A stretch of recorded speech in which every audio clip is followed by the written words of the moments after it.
Well, thank you, Tony, for organizing this event. I just came here. Maybe I'm also like promoting the kind of workshop I participated just on Friday and Saturday. So if you're interested maybe in becoming writing for the general public, you can apply to this workshop that is called Beyond the Ivory Tower, and is run so in collaboration. So there is like an op-ed editor from the New York Times, and also some neuroscientists like Lisa Barrett. So it's interesting to learn how to write to another kind of public. So you tell to your colleagues you can apply. There are like 3 each year, at least 1 now, and then 3 more next year. So yes, I came for this, and then I say, well, I can just visit maybe Tony and get this opportunity to know your work and also present something that I'm doing. So I'm a philosopher. I'm doing some empirical research in collaboration, for example, with Brian and other people. So there is some data concerning this topic, but today I'm going to present more like a theoretical kind of presentation that is part of a chapter that I'm writing for a handbook in philosophy and neuroscience. And so basically, this is the title of the talk, discontinuity between the waking and the dreaming minds, dream content, affectivity, and the self. And so from where comes, so basically it's the question, is the mind continuous while we're awake and when we go to sleep and dream or not? It's like mainly discontinuous. From where it comes, sorry, how do I do to pass? It's not with the button, you know? I click on the screen. Okay, no. Yes. It should work now. Okay.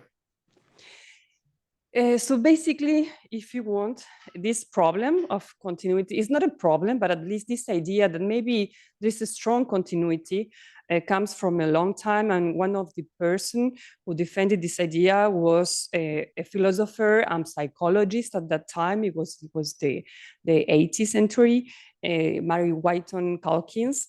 By the way, she had all the requirements to get a PhD here at Harvard and didn't get the PhD because she was a woman. But she said in her research on dreams, she did other kind of research too, not only on dreams, but she already mentioned this idea that in fact there is a sort of essential congruity and continuity between the dream life and the waking life. And then this idea was also appears like in a lot of researchers who did empirical research, especially empirical research on dreams, like Calvin Hall. In general, is the person who is attributed this idea of continuity, as you can read in the quotes. So it's basically this idea that there is like more than just like, how can we understand this continuity? Well, there is like the dream world is continuous with the waking world. So this idea that there are no asymmetry or difference, and even that we remain the same person. So the same personality with the same characteristics and the same basic beliefs and convictions, whether awake or asleep. So there is no change. We are always the same person. So this is the basic assumption, right? That yes, of course, they are our dreams and they reflect who we are in this deep sense that there is no change. Well, can we understand? So is it plausible, this idea? So basically, in order, I think, to try to answer this question, we have to see different kind of aspects. Maybe analyzing one aspect is not enough because other aspect can say something more. So basically, I'm going to talk about 3 different aspects. One is the content, where this discussion started. So if you look, for example, if you do a research in Google, you can find that this is a discussion that exists. So at least at the level of the content of the experiences, right? So that is the main discussion. It's like there is continuity or discontinuity of the content of experiences. But we can also understand other aspects in this question. And one concerns the affectivity, for example, as being a little different from the kind of things and events that happen in real life, or kind of things and events that we dream about. So is the affectivity different or not? And then the other aspect is the self, right? Like in the previous quote. So it's like the self continues or discontinuous, will remain the same with the same personality or beliefs or not. So I will present the 3 aspects And in the chapter that I'm writing, there is also another section about brain activity, but I'm not writing that section and I'm not going to present it. It's like Kaylee Micheli, who is going to start a PhD at Duke University, who is writing that section. So I will just focus on these three aspects, right? But the idea is to analyze also what is happening at the level of the brain. So first, what is this idea of continuity of content? Of course, it doesn't mean, it's like a general claim. No, it doesn't mean that we replay experiences. It means mostly, or it can mean two things, I think. So experiences are new, but what is continuous will be mostly the conceptions, the concerns, the interests that we have while you are awake. So more or less we are very worried about something, so that will appear in the dream, our worry, for example, or the topic of our worry. And other authors like Michael Shred, for example, consider that even it is in a broader sense that this continuity has to be conceived like similar themes, not only like thoughts and concerns, but also behaviors, right? So if we do a lot of sports, we are going to dream about sports more than other people. So this is the way to conceive in a very general sense, this idea of continuity. So why it can be challenged? So before that, so basically why it can be challenged, right? Because, well, if you think intuitively how is a dream, or at least the stereotypical idea of a dream in principle, when something comes to your mind, it comes more like a sort of surreal kind of picture and not a kind of realistic painting, right? So it's like there are things that happen in there while we're dreaming that are very different from the things that happen while we are awake. So basically that is, so I would just ask you to focus on this side of this table, and then we are going to the other side. So that is basically the main reason that is nowadays defended to say that there is a sort of discontinuity of content. So dreams are bizarre, and bizarreness would be the essential characteristic that is attributed to dreams, unlike our waking experiences that are not bizarre. So bizarre in which sense? Well, like different researchers, they have distinguished different kind of bizarreness. Like, for example, the first one is incongruity or impossible things, impossible because they cannot happen in reality, but also they cannot happen to us. For example, I don't know, people who are blind, well, not blind, but people who have some sort of physical problem, they just dream. For example, they can walk, but they can walk while they are dreaming. So that would be a sort also of impossible or incongruent element. Vagueness and determinacy, because sometimes we don't know exactly if it was someone in a specific or another person, or if we were at home or in a boat, right? And then sudden and unexpected temporal and spatial changes. That is also another characteristic, is like that it doesn't happen. Really, it seems like I'm talking and then we are going to eat pizza and everything makes sense. In the dream, sometimes nothing makes sense and everything is cut and we just jump from one scene to the other one. Another characteristic, I think, or another argument that can be made to just defend this idea of discontinuity would be that certain kind of activities are underrepresented. For example, there are studies that show that we don't dream about walking or reading or writing, even if we spend a lot of time reading or writing. So these kind of activities do not appear in the dreams, and also other everyday activities, for example, queuing for paying in that supermarket, these kind of things, or brushing your hair. So these kind of things don't appear in general in dreams. But there is, on the other hand, another representation of social interactions. So this is very frequent. There are, in general, the content of our dreams is mainly social. And another argument that can be made is that, in fact, when we are dreaming, we're processing internally generated information.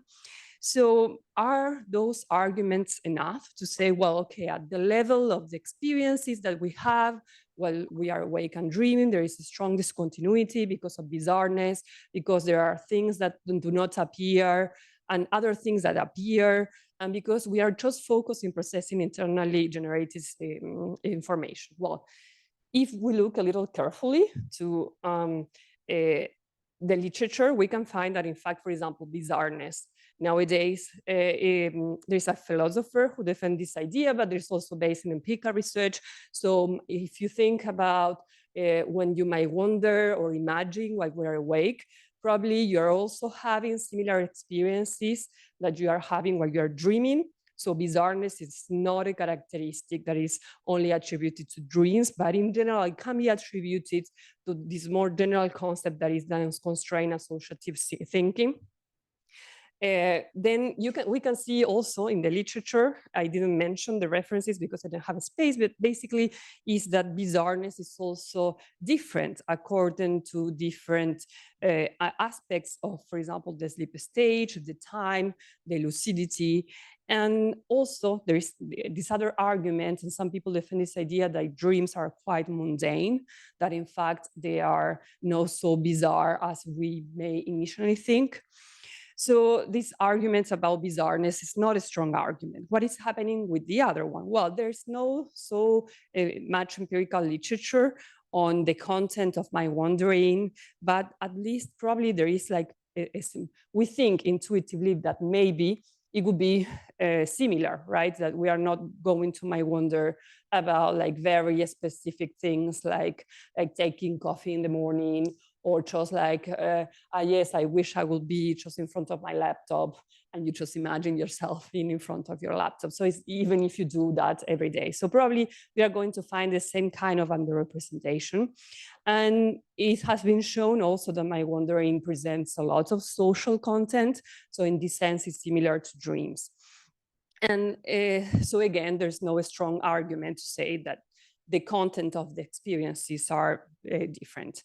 If we focus then on the kind of information that we process, again, one study made by Killingworth and Gilbert, it shows that we spend half of the day just processing internally generated information. So we think we are all the time like processing externally generated one, or at least like most of the time, but it's not true.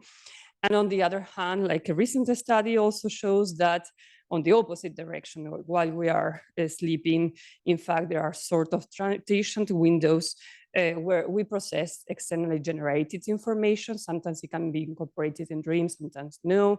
There's a little research on that aspect, but at least it's this idea that we are not completely decoupled of external of processing externally generated information. So, on the other hand, so there are no strong arguments to defend this idea of discontinuity, but the continuity as a kind of scientific hypothesis, it faces several methodological challenges that have been highlighted for many researchers and authors. So this difficulty, how to measure waking experiences, how to measure dreams, how to compare them, how to determine if when two things are equal or two things are different. So it seems that some people, they just consider that it's a sort of pseudoscience, or in the sense that you just cannot prove or falsify the hypothesis of the continuity. So this is a big problem, no? The methodological problem. And I think if we think a little, so this methodological problem, I think, is also tied to another kind of problem that we see similarities everywhere. So it's very easy to just identify similarities between something that happens while you're awake and something that you are dreaming. And on the other hand, even those things that are very fantastic and very far away from our waking reality, it can be ultimately traced back to waking experiences, or a combination of waking experiences. Think, for example, about films. So things that happen during the dream could be similar to things that you are watching while you are awake. So these are, I think, the challenges of the continuity hypothesis as a sort of scientific hypothesis that researchers want to test and prove, right? So these detractors of the continuity hypothesis have considered that the continuity hypothesis risks to become like trivial and unfaceable, like we just cannot falsify it. So this is a challenge if you want to just prove that it's like that or not. But so still, I think that the claim of a general continuity appears a little more substantiated So even if we cannot prove it empirically and determine that the mind is continuous with the dreaming mind, so the waking mind is continuous with the dreaming mind, I think that there are like reasons to consider at least that there is a sort of general continuity. The first reason is that there is no empirical evidence supporting the true discontinuity, as I tried to show with the first argument. Then the second reason, I think, is that there is some evidence, at least of schematic continuity. As I was saying, it's impossible just to establish a correlation with everything, and it wouldn't be also like probably meaningful, right? But at least there is a tendency, and for example, that certain people who had certain beliefs, like believing in God, are going to dream more often about God than people who do not believe in God. People who are athletes, they are going to dream a little more about the sport than the people who are not like athletes. And these kind of correlations can be found, right? And they say something. They say at least that there is some sort of continuity. Again, if we, for example, compare ourselves, we spend all the time with the computer, at the lab, and we don't dream sometimes about those kind of things. So there, it wouldn't work. But at least in many cases, it works. And there's like empirical data showing these kind of correlations.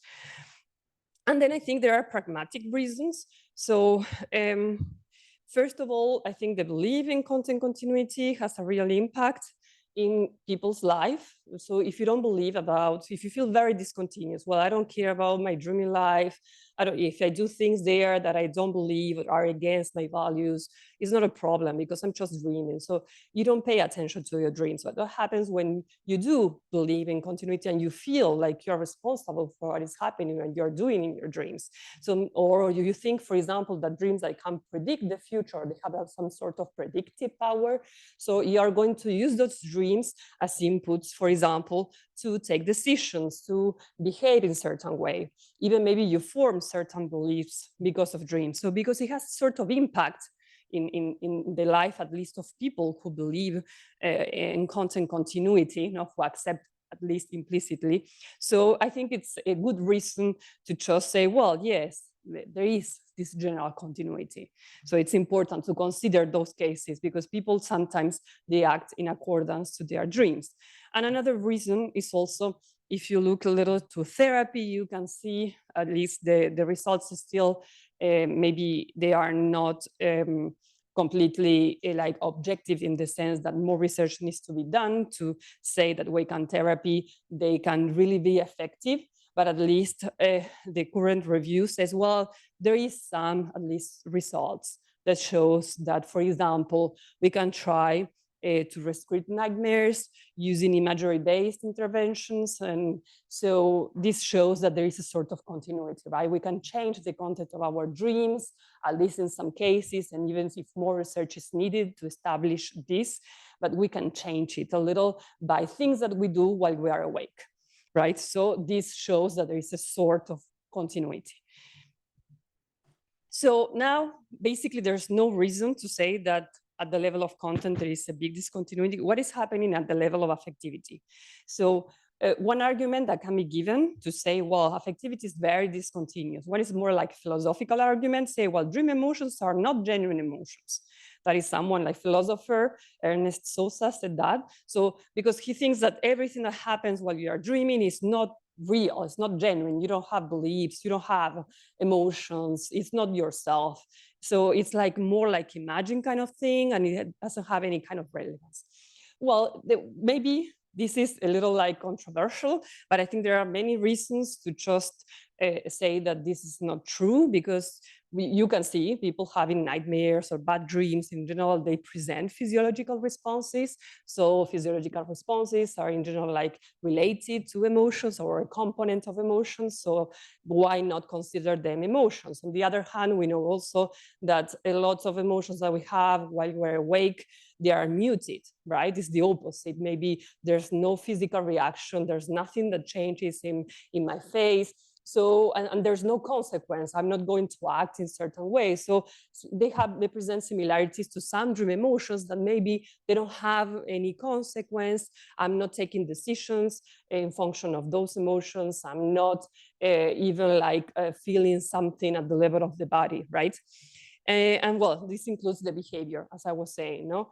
Some emotions do not motivate behavior. So it's similar maybe to some dream emotions. And some dream emotions can motivate behavior. If you believe, again, that dream predict the future, so maybe you're going to, as I was saying, you're going to take some decisions and do some things in function of a dream emotion that you have. And then the other aspects, and maybe it's a more psychological one. Again, if we go to the stereotypical emotion, a dream emotion, what we think is that dream emotions are negative. And especially we think the first dream emotion that comes into mind is what, that fear. The most of the emotions that we have while we are dreaming are like negative emotions. And there is like a lot of literature that tries to show that negative emotions are predominant in dreams, and especially fear and anxiety are the most common ones. But again, if we look, so this has been also like a discussion here, and if we look at the literature, we just find, well, some arguments concerning the characteristics of negative emotions. Maybe negative emotions are a little different from positive ones. We pay more attention, or we encode it better, and we remember them better. So that's why we believe in general that maybe dreams, they are more negative than they are in fact. And then also there are some methodological issues. And I think, well, Pilar Insica, who gave a presentation at Tony's seminar, she worked a lot on these questions about emotions and dreams. And doing some changes, for example, comparing self-ratings with lab awakenings, or comparing different stages or time of the night. So she found that there were differences. And for example, in the case of self-ratings, in general, when people have to rate their own emotions, they rate it more positively than external raters.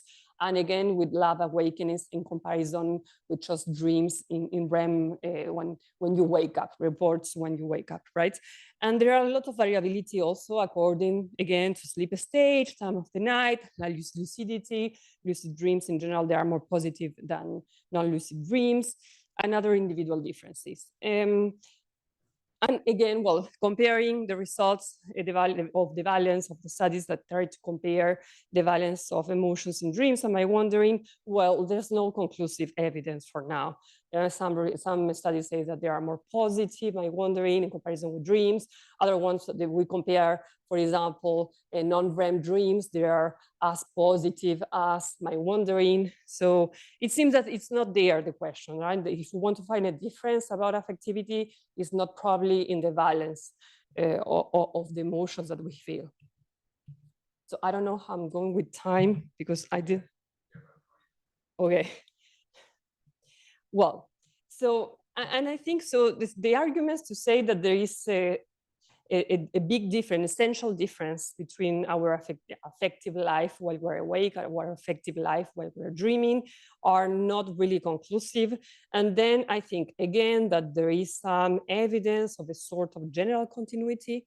And the first evidence, I think, is that in general, emotionally intense waking life experiences are more likely to be incorporated into dreams. And this is the main example is the example of traumatic experiences, right? Or even intense emotions. There are also some studies that they don't talk about trauma, but at least in the case of traumatic experiences, in general, they are correlated with more nightmares and bad dreams. So that shows a certain continuity.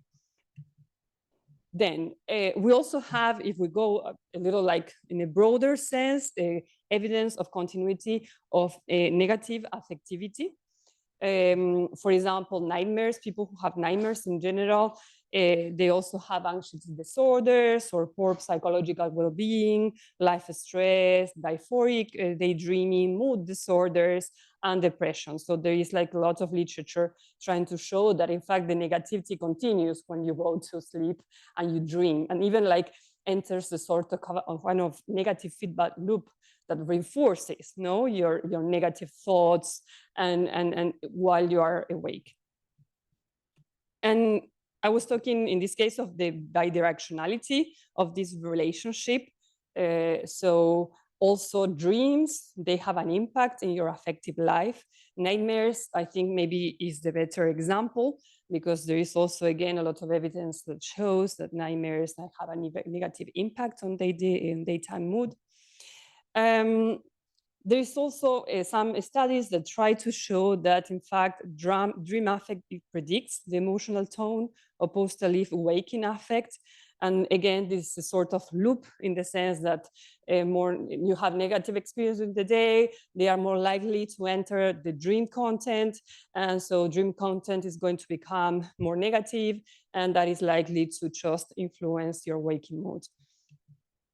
Lucid dreams is another example in the opposite sense, because in general, lucid dreamers, people who often have lucid dreams, they are more like positive kind of person. So this is reflected in their lucid dreams, because lucid dreams in general, they're also more positive, and it seems that they also influence waking mood in a certain way, reinforcing the positive mood. And another, I think, argument is the therapeutic outcomes.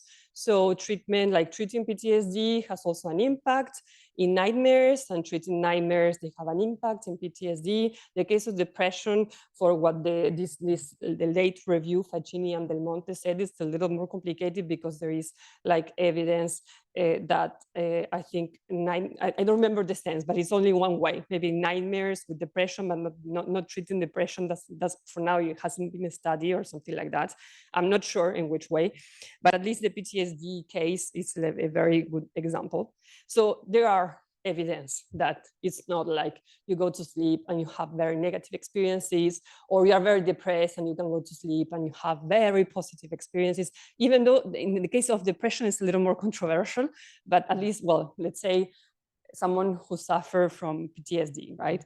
So that you are with these intrusions during the day, and that is going to happen again when you go to sleep, and that is an evidence of affective continuity. So we just start with the dream self. So for now, we see more like a sort of general pattern that is the pattern of the continuity. The dream self, it is the last aspect that I analyze. What is the dream self? Well, if you look to reports, so dream reports, most of the dream reports, they include a sort of representation of the dreamer. So it's very frequent to just represent yourself in the dream. And it's also, according to a study, is the least incongruous element.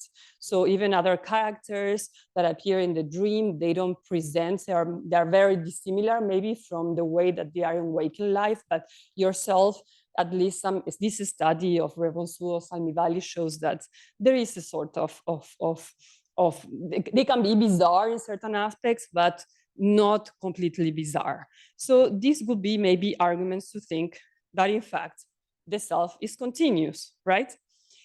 But not so fast. So we can give several arguments to say, well, there is a difference between the dream self and the waking self. And the first one, I think, if we think about the cognitive capacities that the waking self has in comparison with the dreaming self. So the dreaming self, if you think, it's immersed in the dream, so it's very present in all dreams in general, but it's immersed, right? It's like just acting. So, but even when the dream self acts, it doesn't have like a full experience of agency. It cannot take a lot of decisions.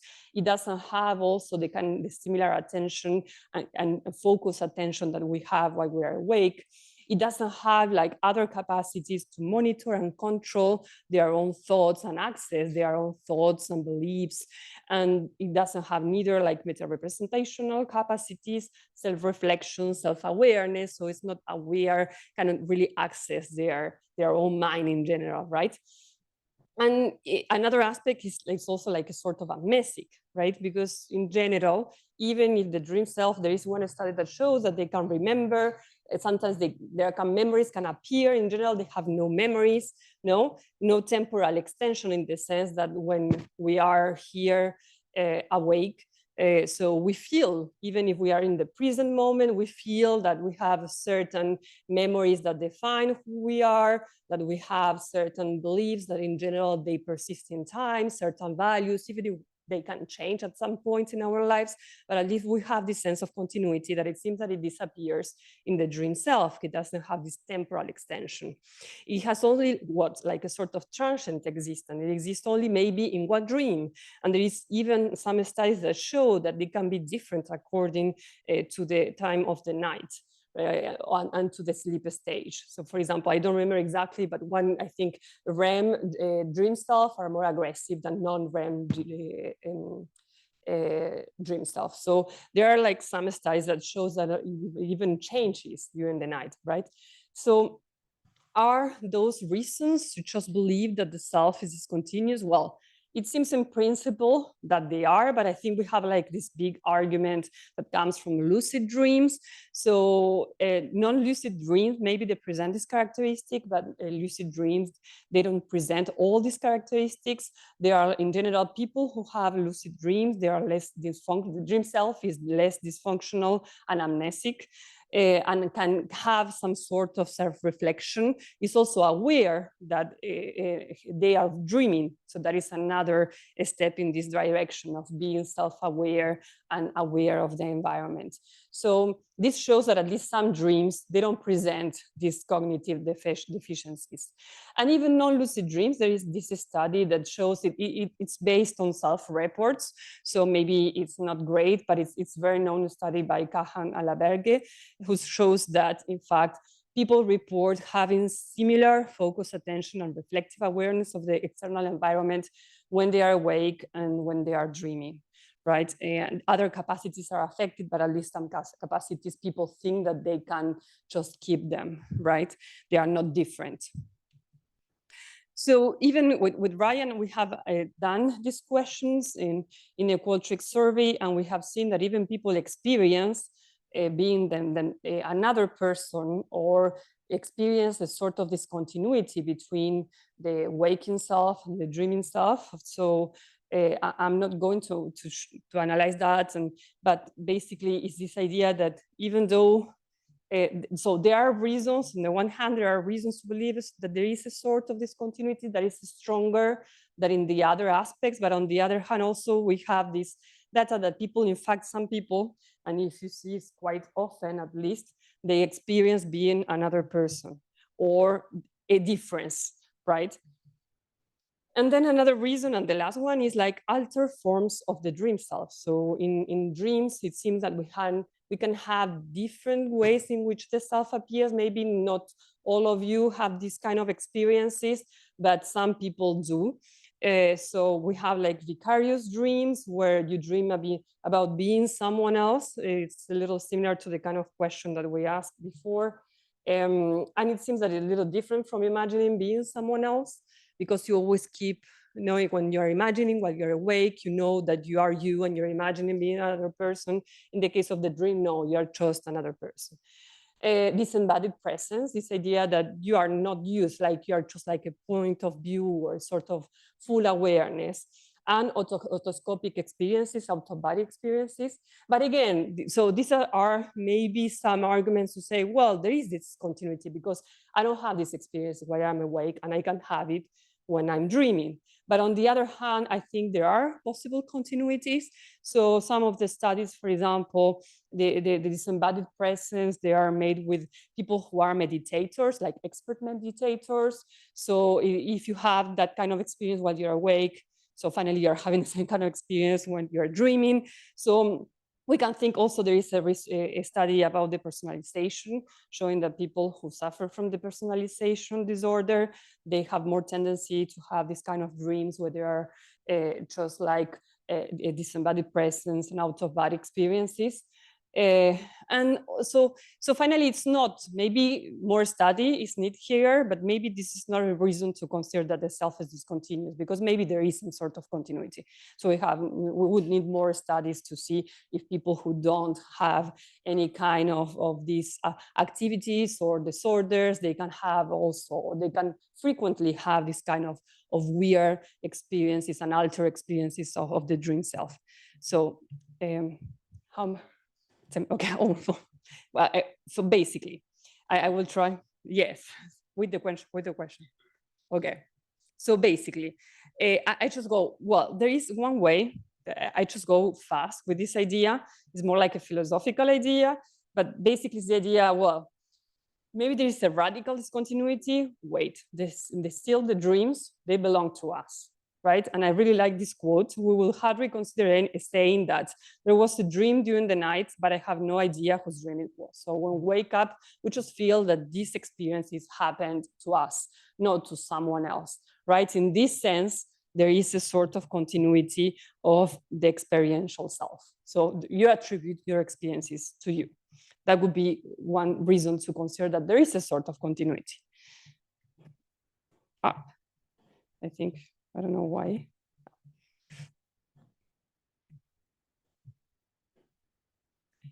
So I would just skip this slide because I think there are other reasons to consider that the dreams are experienced as our own, but it's not really important now. So I'm slowly, because I have issues like, and I think another reason, and also it's like, it's something that is happening in our brain, right? But this is like a main reason. For example, these philosophers, Jennifer Wynne, who is an expert on the philosophy of dreams, and Metzinger, who works in consciousness, they say that it's the style of processing a stimuli that is kept. But I think we can go further. It's not only the style. Again, we saw in the first part, when analyzing the content of the experiences, that there are also more contentful elements that persist, right? And I think this idea, that in fact they reflect who we are while we're awake, also allows us to conclude in certain way that it's very unlikely that two people will have the similar kind of dreams. For example, the similar sequence of dreams, not as one specific dream, but they say all the dream experience that we have one night, and even ourselves in different points of time, probably we're not going to have the similar sequence of of dreams. So I think this shows something, right? That there is a more contentful sense in which ourselves persist in dreams, and the dreams carry strong imprint of who we are while we're awake. So basically,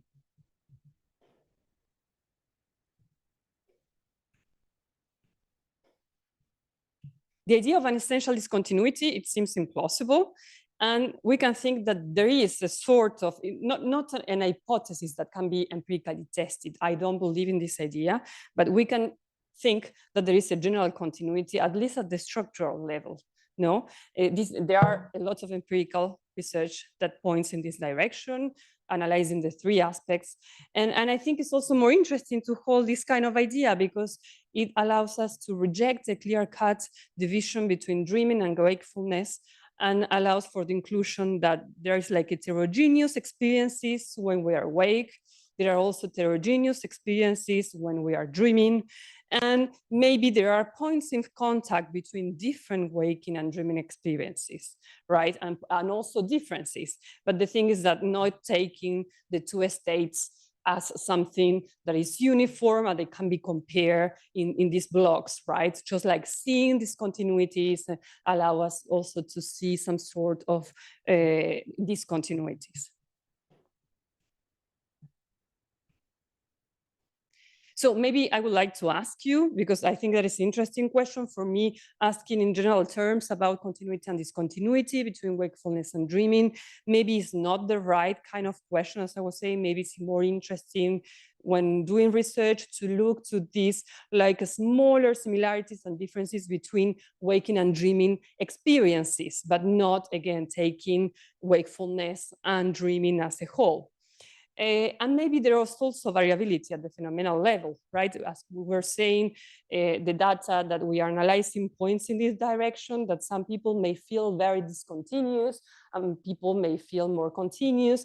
And basically, I think this is the interesting thing. What this kind of belief have an impact in something else while they are awake? Maybe they can have an impact also in the kind of therapies that we can apply if they have any kind of mental disorder, because people believe in a strong discontinuity.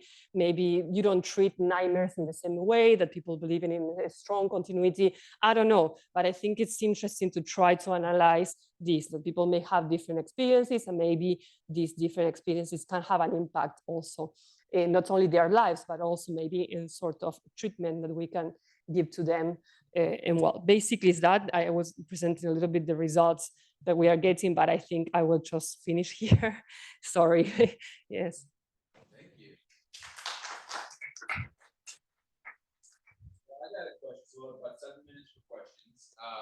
So I'll start. Like knowing our audience, we have like a lot of psychiatrists, a lot of people like interested in the clinical side. So, and you touched on a lot, especially the group with depersonalization disorder and stuff like that, and how it might be represented in their dreams. So I'm wondering, do you think this is ready? Like this concept is ready yet for to be, if you're working with patients, what are there questions you would ask them about their dreams that might glean some of give you some clues as to what they might be struggling with, or would you expect to see more, like you said, you expect to see more depersonalization or other self in the depersonalization disorder? Would you think that's have you seen enough that you're convinced it'd be useful to talk to patients about the content of the dreams or how they're represented in the dreams? Well, I think that is a broad question, Tony. Yes, I think the personalization, I know one study, but I think it was an older study and then this new one. So I cannot talk specifically about the personalization, but I have this impression that maybe yes. So asking some questions at the beginning, for example, of a session can be helpful in many ways. For example, now I'm also part of a sort of a study between Argentina and the US that are trying to replicate one study that says about dreams, they predict mental disorders like depression. So it would be an easy way, for example, to predict when someone can get depressed if you ask questions about dreams. So that would be a clear example, right? And then in other cases, I think also this belief, not only in the case that we are trying to replicate, will be mostly focused on nightmares and bad dreams that can be in certain way measured without the report of the person. So you need the report, right? But it says, well, okay, I have nightmares, I have bad dreams. In the other sense, I think for other cases, I think it would be nice, at least maybe these research points in this direction, that asking some questions about the beliefs that they have about their dreams can be helpful also to see the kind of treatment that they can receive. Maybe some more solid research needs to be done, right, to establish that, but maybe not, it doesn't work for all people. Again, I don't know, but I have the impression that, again, someone who really thinks that dreams, they don't reflect anything about themselves. It's I don't know, sort of waste connections. So they don't care about dreams. They don't see any continuity. They don't also give them relevance. So maybe it's not the good way to work with them with dreams. It happens in psychoanalysis, for example, that always the entry is the dream, or well, part of the important part to entry to the patient is the dream. Well, maybe it's not the right way because some people don't care about the dreams. So I don't know. I think more research needs to be done, but it's a nice way, right? So.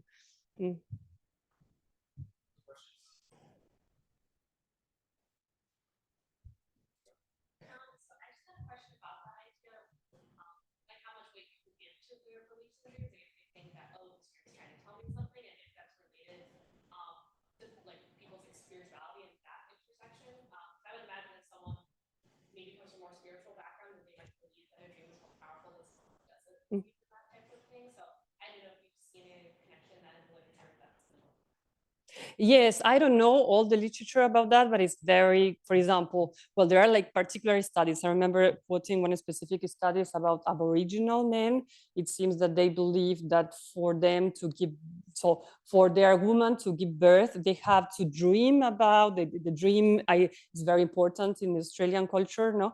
So they believe that they have to dream about encountering the spirit of their child, and it's like that the child enters their woman's womb, and so, for example, that is the sort of belief that it's very important because for them it has consequences.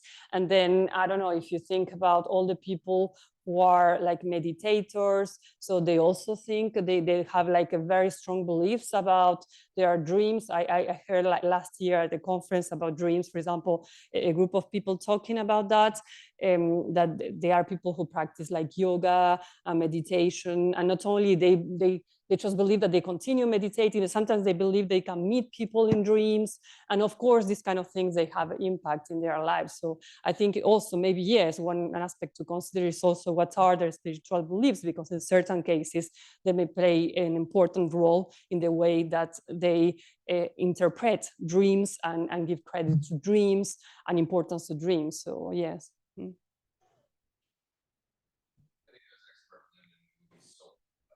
Oh, yeah. That's all right. Thanks for the talk. I guess, so thinking about this like philosophical problem, how much are you kind of distinguishing continuity of dream self from waking self? How much is this a question of like the problem of like memory continuity, or like the continuity of the self as it relates to memory, as opposed to like something about dreaming and waking specifically? Are you thinking about these as like distinct problems, or is this a problem of memory? But do you want to reduce all the self problem to the problem of not being able to access our memories, something like that? No, I guess I don't want to reduce. Okay. No, like it just struck me. Like I know we've had many conversations about this, but it didn't strike me until you were giving this talk that can we distinguish problems of like the continuity of the self as it relates to like memories, and like memories being reliably continuous across time, right? Is the continuity of the self as it relates to dream states just a kind of like sub-instantiation of the problem of the continuity of the self as it relates to memory generally? Well, I think one part, but other part is also related to this idea that you don't have the same kind of cognitive capacities that you have while you're awake. So there, the memory part doesn't enter. Of course, the memory is very important for your identity, because if you don't have access while you are sleeping and dreaming to your autobiographical memories, who you are. So maybe there are some things that are going to be activated, right, implicitly, but other things, they can be very different from who you are. But on the other hand, you have also all this problem about the cognitive capacities that is tied to the deactivation of the prefrontal cortex, right? So you don't have the possibility to reflect on yourself, to focus attention, to take decisions in the similar way that you take them while you are awake. So I don't think that you can just reduce everything to memory. Yeah, and I don't either. I was just like curious about how you distinguish those things. We just need access to a lot of dreamers, I think. Well, yes. All right, I'm gonna cap it there just so we stick on time. Okay, thank you. Another question for Dr. Trakas. Be sure to track it down before we're done today. I'm gonna move the pizzas up top. We're gonna take about a 5-minute break, and then this way, with them up top, people don't have to feel bad about like going to get pizza while Ryan's starting this talk. We have 3 cheese pizzas and 1 veggie pizza of the 7 pizzas. The other 3 have meat on them of some kind. And so people can come on up and get their lunch. It's time. I got warm seltzers.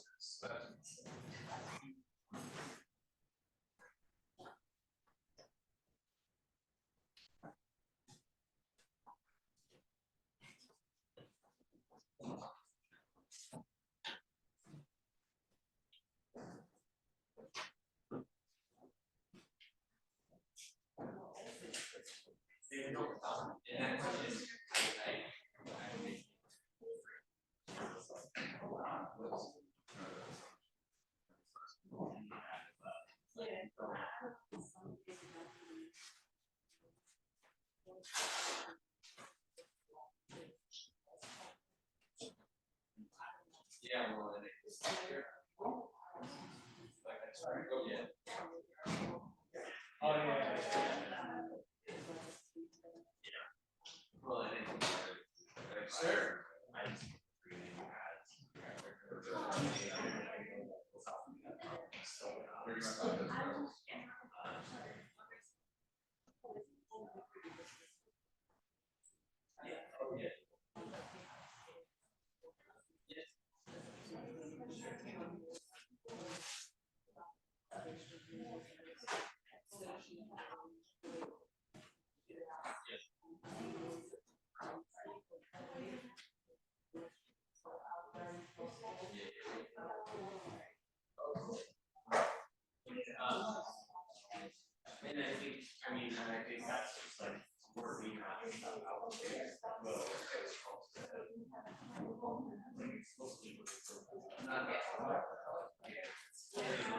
Hello, online people. We're taking a quick break to grab lunch.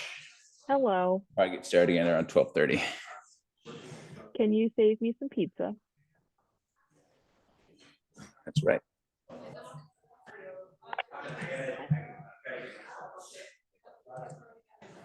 Your email did finally go through, Ryan.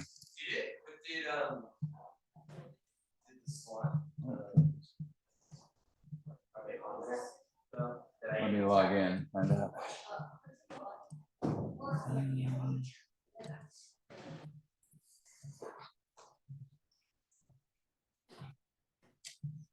You sent it to my Gmail, right?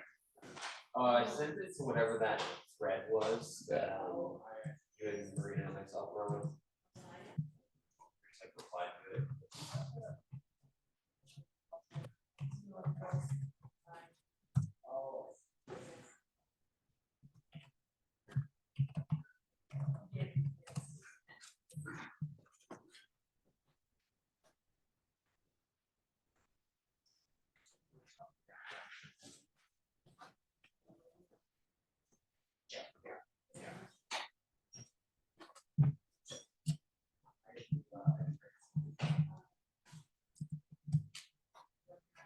There it is. Oh, you gotta be kidding me. I just logged in and it said user.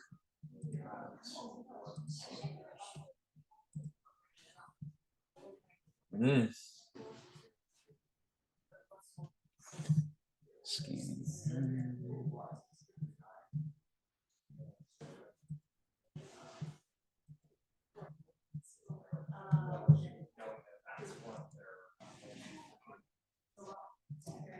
What's happening here? Here we go.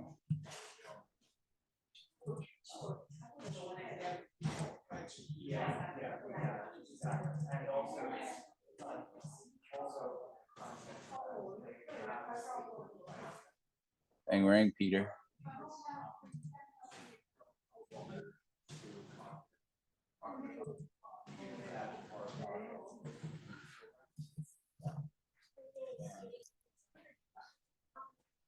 All right, we're going to start in 4 minutes. 4 minutes. Oh, I got you, Boom. Thanks, man. Yeah, dude. Let's go get that sticker. I mean, obviously, won't. Oh, yeah. No. I'm not actually got it. It's fun. It's got fun.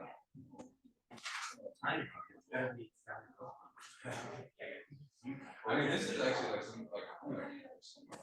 Oh, cool. Yeah, it sounds like the general. Like the several other. Groups and we also have some people here. Yeah, put some research opportunities for it, right? It worked out well. Yeah, I mean, it was all just. Yeah.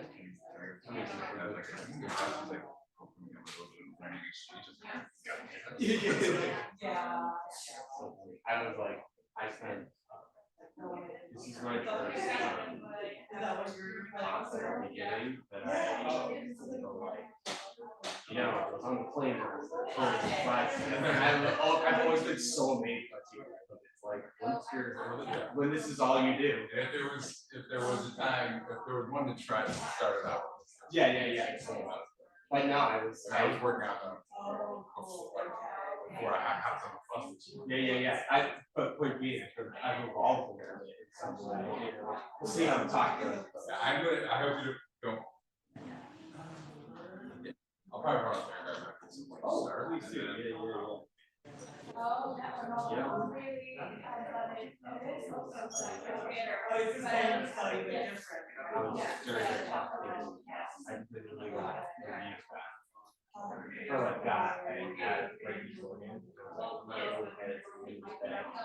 And then I'm not going to get any my roommate just to the end. My casual rides.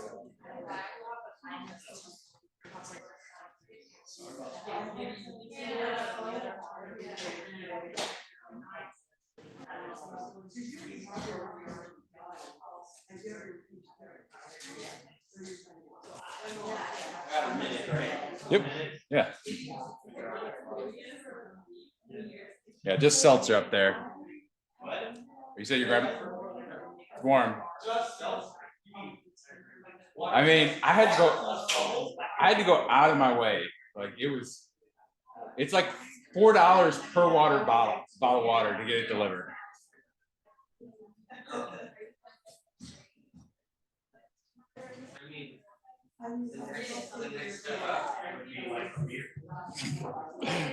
Man, we got to go to Europe for that. All right, we're gonna go ahead and get started again. If everybody can head towards their seats. I'm loving the networking now. Unanticipated. Let's make sure this is working for you. Did I hear it was the keys? Yeah. Yes, use keys or clip. All right, so we'll go ahead and get started again. This is Dr. Ryan Daley coming from Gordon College. Ryan, you didn't even do postdoc, right? I didn't. Yeah, he went straight from grad school at Boston College. I was a postdoc at the time. He was a grad student at Boston College, and then he went right back to his alma mater, Gordon College. And yeah, he's teaching he is the psychology department there or something like that, right? And this is definitely our heaviest sleep talk. Is that right? Oh yeah. No. Ryan is not a sleep researcher, and so I'm going to do the caveat for him. He's sleep adjacent, but there are lots of things that I see potentially having a sleep component someday. So it's great to hear what he's got going on, and so we're going to learn a little bit about nudging this guy named Tom. I think, right? Is that what you're okay? So I'm going to hand it over to Dr. Daley. I'll let him take it from there, and yeah, I'm going to grab my slide. Awesome. Yeah. So thanks for having me. When I say sleep adjacent, I mean, like, if you look at my Google Scholar, like, my top hits are sleep studies. So I've been collaborating with sleep researchers for years. And I'm actually really excited to talk to all of you because my work is primarily in kind of memory for social and emotional content, thinking about that across the adult lifespan. And so we're thinking a lot about like cognitive profiles in that context. And so it's always nice to kind of be talking to clinically minded individuals. And so I'm not going to talk about sleep explicitly, but you will see that, or hopefully I'll draw specific connections at the end, that I think there are actually some really important kind of future directions for some of this work related to sleep. And I'll kind of explicitly draw some of those connections in a bit. So to start, I'm gonna give you kind of a story. We're gonna be hearing a lot about Frank today. So I apologize if anyone's name is Frank in the room. Had a couple of students where that's come up. We're not gonna be speaking well about you. So Frank has a dog, Otis, and Otis is thirsty. And so Frank goes into his kitchen, rummages through the cabinets, and finds a bottle of clear liquid. And he thinks he's doing a good thing, gives it to Otis, and unfortunately, Otis dies. Can you see those are supposed to be X's up there? Yeah. So Frank unintentionally killed his dog. So we can break this scenario down, or the literature tends to break these types of scenarios down by the intentions and the outcomes in the moral evaluation literature.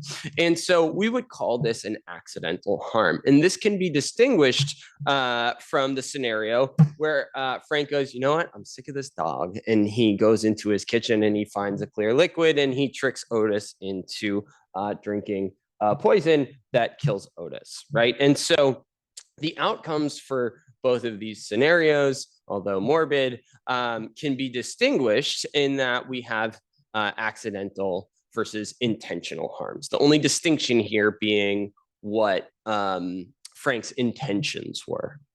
And so if we look at the moral evaluation literature, when young adults make wrongness judgments about Frank, they modulate their evaluations based on Frank's intentions, right? So they're going to say, oh, the accidental harm, like it's a tragedy, but we're going to rate Frank as kind of less wrong in his behavior than if Frank intentionally poisoned Otis, right? And so I'm seeing some nods like, yeah, we do that. That makes sense in our everyday lives. Turns out older adults don't do this. They ignore Frank's intentions, right? They say like, no, Frank killed his dog. It doesn't matter what his intentions were. And so there's this, what's referred to as an age-related intent to outcome shift in moral evaluations that happens with older adulthood. And now, if we're thinking about this scenario in purely cognitive terms, right, you might think, oh, well, this makes sense. Theory of mind abilities tend to decline as we get older, especially kind of more cognitive theory of mind, if we're thinking about the intentions about agents. And so if we look at the broader moral evaluation literature, especially from the developmental perspectives, there's actually kind of some indirect evidence that this cognitive decline account might actually be kind of provide some explanatory value as we try to figure out what's going on under the hood. Now, it turns out that if we look at, if we present these types of scenarios to toddlers and school-age children in ways that they can understand what's going on, there is what is referred to as an outcome to intent shift, where kind of toddlers and children that are very young, that are just beginning school, ignore these intentions as well. And they just make the evaluation about Frank, he's terrible, he killed his dog, right? But as children begin to develop theory of mind abilities, they start to modulate their evaluations, just like younger adults and middle-aged adults, by considering the intentions of agents when they make the evaluations. And so this kind of childhood, this mirroring kind of outcome to intent shift that we see from kind of toddler through kind of early childhood years is a mirror image of this intent to outcome shift we see with aging. And this is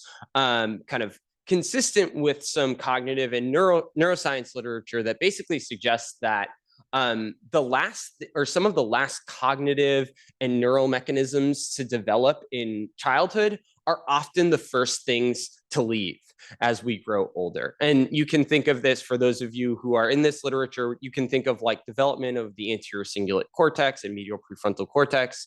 These are some of the first to show declines, as well as lateral prefrontal cortices. So thinking about like executive functioning generally. For those of you who are kind of skeptical of this kind of early developmental model, we can look at younger adults under different load scenarios. So if we think of younger adults making those evaluations about Frank as kind of a no load condition when we were comparing older and younger adults, when we put younger adults in a kind of higher cognitive load condition, either by asking them to kind of simultaneously complete math tasks or by kind of having a masking task that basically distracts them from making these evaluations. They don't flip, right? They still modulate based on intention content, but they pay less attention to that intention content than they do in the no load conditions, right? And so there's this kind of reduced use of intention information when we restrict the cognitive capacity of younger adults, right? And so this seems to kind of show some, I don't know, some evidence that this cognitive decline account might in some way provide explanatory value for this age-related kind of intent to outcome shift.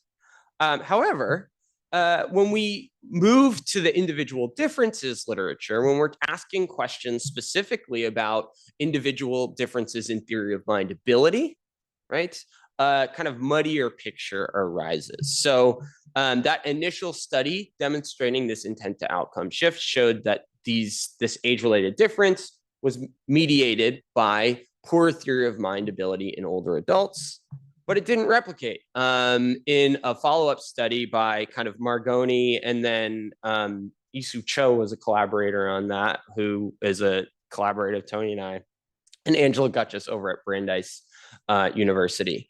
And so back to the drawing board for those who are kind of making this cognitive decline claim. And they say, well, maybe it's not about theory of mind. Maybe theory of mind ability is not the problem. Maybe it's actually declining executive functioning ability. So older adults, right, have these declines in executive functioning ability. So maybe it's that older adults are just not as good at flexibly integrating theory of mind content into their subsequent evaluations. Turns out this is not the case either in the context of mediation, right? And so there's really mixed kind of literature on these individual differences in cognitive profile as being associated with this intent to outcome shift. And so a second possibility or kind of model for thinking about what might be going on with these age-related differences is what I'll call, and like these are really hard scare quotes, like social processing. You can call this motivational if you want. You can call it goal-oriented. I don't really have a term for it yet, but something beyond cognitive processing. And the reason that we are going to look at this is within the aging literature, if we're just talking about cognitive processing, yes, there are going to be these age-related declines, but quite a bit of the literature that I do or research that I do highlights that there are these quote unquote pockets of preservation that happen with aging, where if social and emotional information is present in a task or is required to be used in the context of a task, older adults oftentimes will perform similarly to younger adults, and in some contexts better than younger adults. And here's the tricky thing about moral decision making.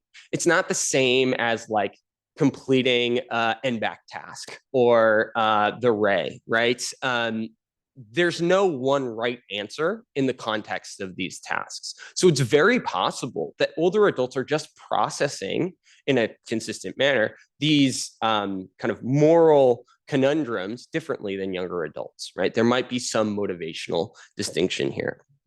And the first piece of evidence that might support this kind of model is, or kind of idea, is that when older and younger adults make praise judgments about helping behaviors where the agent is actually helping someone, they don't engage this intent to outcome shift. They actually rate kind of accidental helping behaviors less worthy of praise, just like younger adults, and they rate intentional helping behaviors as more praiseworthy. And the authors of this paper suggest that, well, maybe this intent to outcome shift in wrongness judgments is because older adults are just not using the kind of executive control or theory of mind resources in these harm judgments as they are in the helping judgments. This interpretation actually flies in the face of what we know about age-related positivity biases. It turns out that it's the kind of most cognitively healthy older adults who engage these positivity biases in memory and decision-making. The idea here that older adults who are cognitively healthy are maintaining these kind of motivational differences to focus on more positive than negative information. And these positivity biases tend to be engaged automatically, right? So the logic doesn't quite line up here that older adults are just going to be using fewer cognitive resources to process harm information than helping information, right? So older adults do use intent information when considering helping behaviors, right? So it's not that they just don't have access to this info, right? It also turns out that when evaluating accidental harms, more than younger adults, older adults are likely to say that Frank was careless. He was engaging in negligence. It doesn't matter if he accidentally meant to kill it or accidentally killed his dog, like he did it. Right. And they ask, well, maybe this again is mediated by theory of mind ability. Nope. Right. This is not the case. And then they asked the second question of, well, again, maybe it's not theory of mind, maybe it's flexibly integrating theory of mind content through executive functioning. Also not the case, right? It turns out what's happening is, I guess, what did mediate this and what I didn't put into this figure is that older adults tend to overestimate the probability of negligence when making these evaluations relative to younger adults. And the authors interpret this as older adults just have more life experience, right? The person who commits the harm is the one who was negligent, right? And so they're relying potentially on kind of not your strictly like cognitive decline piece here, but life experience to inform the ways they're making their evaluations. And albeit that might kind of reduce their paying attention to theory of mind content, but it's not because they are incapable of doing so, right? And one last piece of information I'll give you here, and then I promise we'll talk about other things. And I'm only presenting you data from one study, and be relatively quick, is that we've been talking about moral violations here. So like stealing food from a store or kind of accidentally killing your dog. But there are also convention violations, right? So like if Tony or myself went to a restaurant and we were like, you know what, this was a great dinner, so great, I'm gonna wipe my mouth on the tablecloth, right? So young adults go like, stealing is way worse than being weird. And older adults do this as well, but they're like, but it's not that much worse, right? And so why am I presenting you with this kind of this piece of information? Older adults reduce this moral convention distinction, right? So they're interpreting these potential events as kind of more similar than younger adults might, right? So this kind of further evidence to support this idea that there might just be social processing differences going on here. So methods to date, right? We gain insight into kind of behaviors implicitly by distinguishing older and younger adult performance on these tightly controlled stimulus presentations. This is excellent, right? And we wouldn't know about this intent to outcome shift without this literature, right? But what it does do for us, kind of in a disadvantaged way, is it requires that we make inferences about underlying cognitive and motivational processes as older adults are kind of completing these evaluations. From a cognitive profile perspective, the literature's primarily used things like the reading in the mind in the eyes task and like adult iterations of kind of static Tom measures like the Sally Ann task. And they also tend to ignore the social environment in which older adults find themselves. And so one potential solution to this first problem is to just ask older adults what information they have access to, right? We can't do that post-evaluation because there is a large literature suggesting that we tend to kind of make up reasons for making moral evaluations. But we can ask them about, from an autobiographical sense, if we ask them about memories they have for kind of moral harms, well, what happened? Or why do you think what that person did or did what they did, right? So in the first case, we could ask, what did Frank do, right? And we'll get some sense of the availability of information in an unrestricted memory retrieval task. But if we ask why Frank did what he did, older adults might then be prompted in a like salient motivation condition to think about the intentions or motivations that Frank engaged. And then in terms of thinking about these static time measures, my colleague Ann Crendel, who I collaborated with for this task, created a dynamic theory of mind task where participants initially kind of watch scenes from The Office. And if you're familiar with this TV show, there's a lot of like theory of mind stuff that goes on with, you know, uncomfortable scenarios. An unfortunate thing about this show is that like people are familiar with it. It turns out there's a show called Nathan For You. Is anybody in here familiar with this? Okay, right? Australian? I've never actually seen it. Is it? I can't. Is it the US? Yeah. Anyways, but only about like 2 to 13% of participants are familiar with it. But it's like the same idea, right? Really uncomfortable scenarios where people have to use their theory of mind. So it turns out that using a more dynamic task where people are watching these scenes and then the scene will pause and they're being asked to make theory of mind inferences, they're pretty highly correlated, right? Which is good for us. So we're going to use a task like this to get a trait level metric for theory of mind. And then to talk about the social environment in which older adults are participating.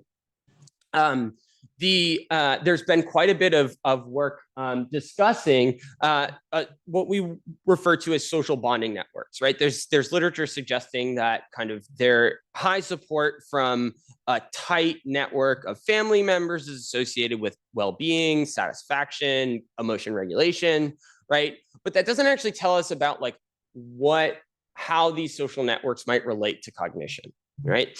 And what my collaborator has come up with is this idea of what's called the social bridging network. And so rather than talking about just like the number of nodes within these networks, we can begin to probe the complexity of these social networks. So talking about not just kin connections, but friends and the distance, the relative social distance of these connections. And it turns out that if we the metric that is associated with these social bridging networks are actually really excellent at providing cognitive enrichment. And as a result, these measures are correlated with, positively correlated with kind of cognitive profile in older adulthood, right? And so we're going to focus primarily on this social network or social bridging capacity in our older adult sample,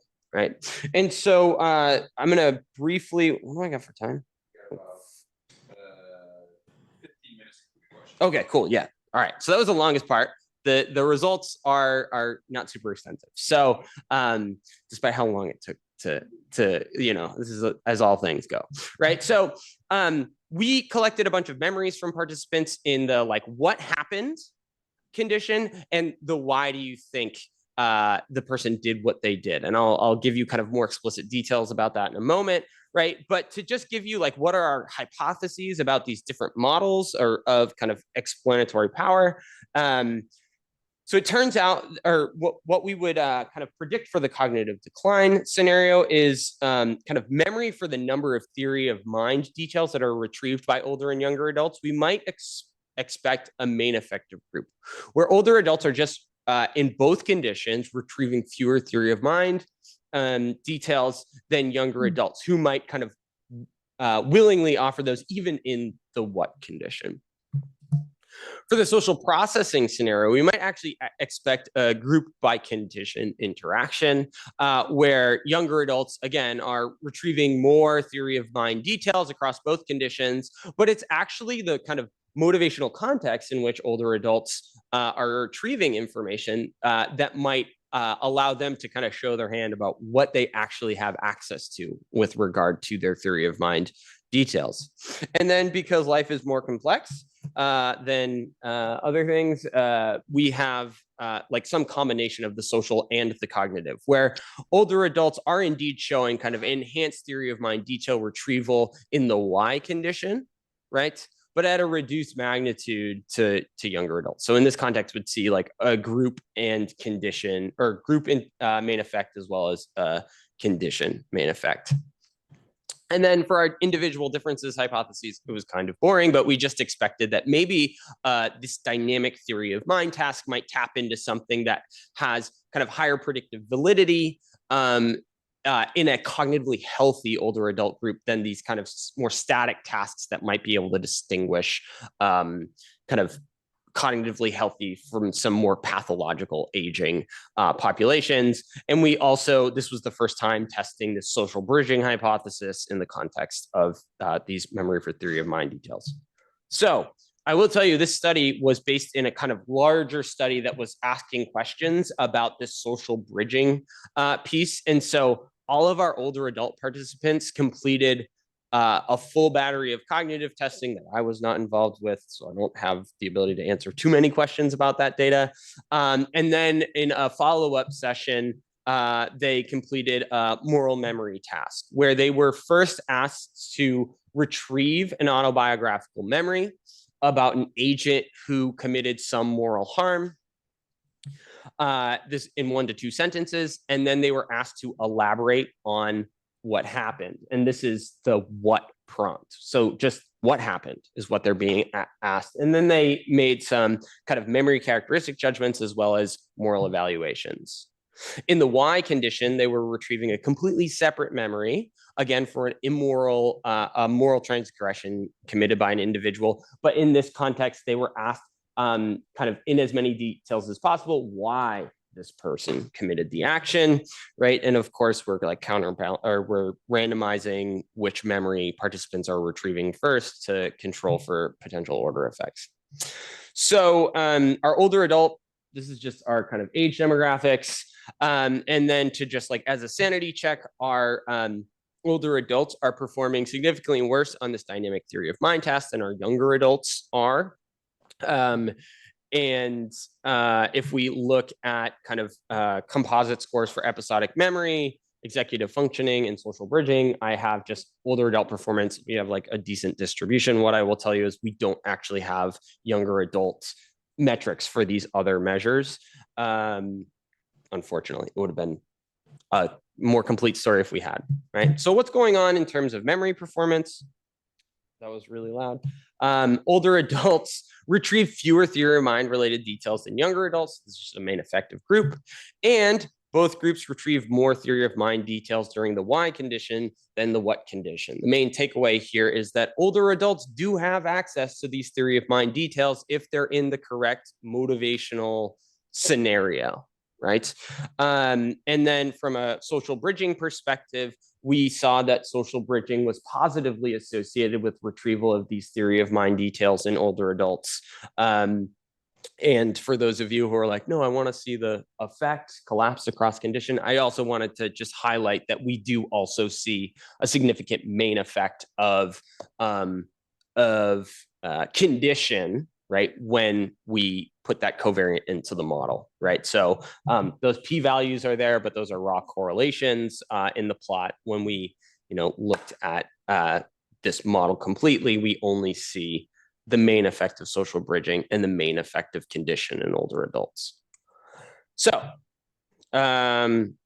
return and theory, the dynamic theory of mind task, the executive functioning, and episodic memory showed no association with Tom detail retrieval, right? So the story here being that there's something about social bridging, the social bridging metric, that is tapping into particular retrieval of theory of mind related details, right? So returning to our hypotheses, it looks like, to me, pretty convincingly, that there seems to be some combination of cognitive and social processing accounts that might be contributing to these age-related differences, which might in some way provide explanatory value for the mixed literature that we're seeing with regard to the individual differences, right? Depending on your sampling procedures, you might have one group that has high theory of mind ability and is not able to access, is able to access this information, and low theory of mind ability, where you might not be able to access this information unless you're in the right motivational context. And then with our individual differences hypotheses, not as nice as that, one-to-one correlation, but we are seeing evidence that social bridging potential is kind of providing additive effects to the condition in which individuals are retrieving this content. So, brief discussion. Older adults appear to be able to access this theory of mind content when sufficiently prompted, albeit at a lesser rate than younger adults, right? And when properly motivated, what this means is that older adults can access Tom content when considering agents' moral transgressions. Older adult retrieval doesn't appear to be associated with trait Tom ability, even when we're thinking in a kind of more dynamic theory of mind task. But social bridging along with sufficient motivational context may have additive effects for older adults when they're considering agents' past mental state information. So really quickly here, right? How does this relate to moral evaluations? Does it matter? It's to be determined. I have the data. This is kind of hot off the press, so we're not there yet. And then what happens with helping behaviors, right? We just asked about moral transgressions and then sleep, right? But this is why we're all here today. I think this actually has provides us with like broader societal implications here. So like, if you've been paying attention to the news in the last year, there's been like older adults have been getting a lot of hate in the political realm. And what is not clear is whether the older adults that are getting hate are like engaged in some pathological decline as opposed to kind of normal like aging that occurs. And so what I can tell you is like, I don't want 35-year-olds to be the only people running the country. There's a lot of wisdom to be gained with age, right? And so if we're thinking about what's going on kind of in government, in anywhere that's thinking about policy, are we providing the structures that might allow older adults to tap into sources of wisdom that aren't like also going like, you know what, you really would be good or would be good for you if your processing speed was just faster or your executive control, like what? But the other piece here is like, if you pay attention to Congress, like when do they meet? Like till 3 o'clock in the morning, right? Sleep deprivation, right? If sleep deprivation in some way is going to impact executive functioning or the capacity with which an individual can gain access to like socio-moral information, right? There are really important sleep questions that kind of independent of age that could be asked with this work.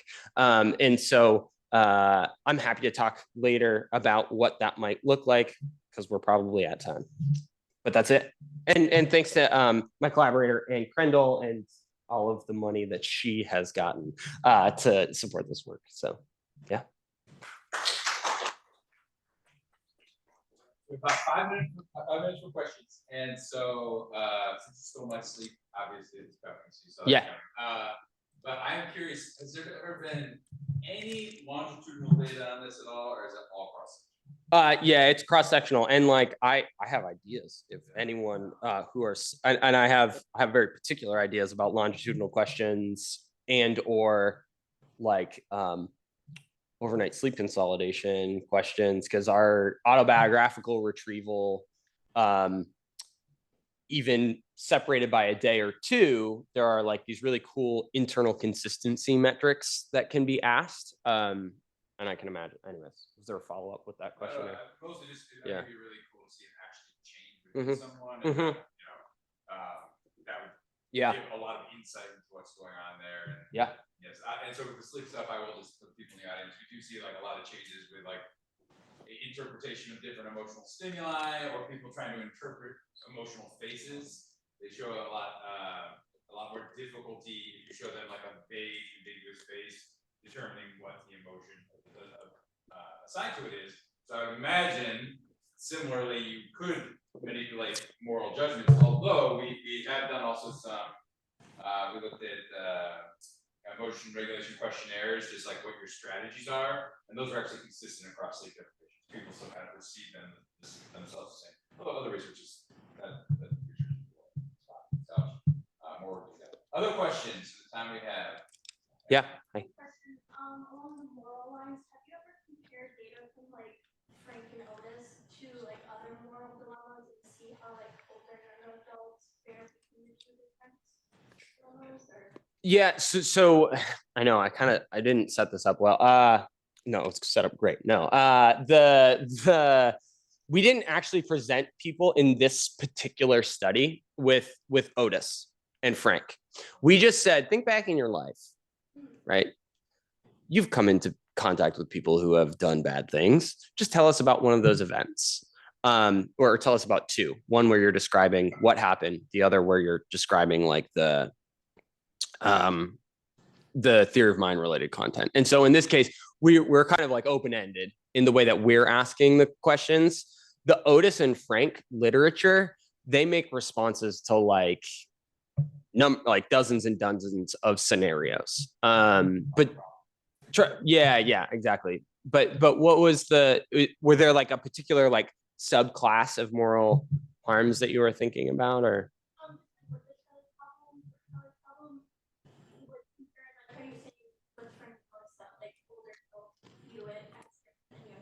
Yeah.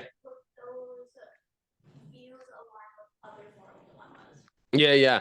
It's a good question. I'm gonna just plug my own work. I wrote a review on sacrificial moral dilemmas and like all of the like problems related to cognition and social emotional development in older and younger adults from like a cognitive and neural perspective, which past me could probably answer that way better than I could on the spot. Yeah. Yeah. So I'm personally interested in like emotional memories, Mhm. and I remember there's a positivity effect Mhm. found among like older adults Yeah. that they perhaps like prefer positive information or Yeah. preferentially process those information Yeah. over negative information. So I was wondering whether that effect like could integrate into your framework of Yeah. emotional moral judgment. And I remember you talked about in terms of how they judge the harm and versus the price. So I was wondering like if that connects back to Yeah, no, so as I was giving this talk driving in this morning, I was thinking about this particular question, and so I lied a little bit about the decision, the judgment data, but because here's some of it. Older adults are there's a main effective age where older adults are actually saying in the bottom plots here that these memories are overall more negative than younger adult memories, and so why is this important? There's some work showing that when older adults consider kind of emotional content in the social domain, if it's related to the self, they're going to show typical self positivity biases. So like if you and I, or Tony and I, because we don't know each other that well, if Tony and I have like this negative interaction where like he says moral psych is dumb and I say sleep is dumb, later on, if you ask me about it and I'm an older adult, I'm going to downplay the negativity, conflict, right? That is like one way, right? This can occur. However, if you're talking not in a self-referential sense, if I'm like, Tony and Marina were talking to each other and Tony says philosophy's dumb, I'm actually, as an older adult, potentially going to remember that could be a boundary effect on these positivity biases. There's some literature showing that this positivity bias diminishes in third person scenarios, even in memory, right? And so, yes, the positivity bias ubiquitous across the literature, but we're beginning as we move into kind of more social arenas with emotional content to recognize that there actually might be really like fine-tuned boundaries on where they occur. And the moral domain might be one of those. Yeah. All right. Cool. We're gonna cap it there. Thanks for the question. Thank you very much, Dr. Daley. So we're trying to slide back on stage. We're gonna get started at 1:13. So it's a 7-minute break. I do believe the bathrooms there's some kind of like right out that back door, right? Somewhere. But yeah, help us up another slice of pizza. I brought Ziploc bags for the leftovers that I'll bust out, and otherwise just stretch your legs and we'll get started with our next batch of talks.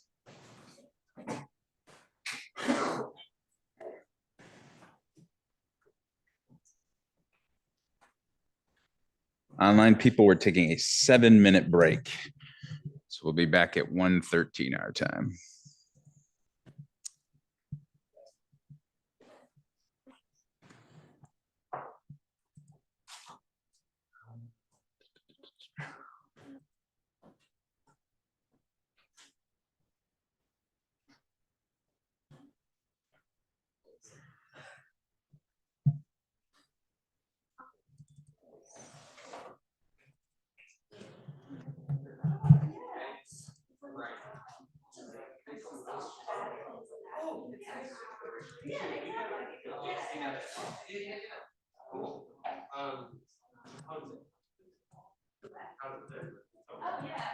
The worst. I heard that.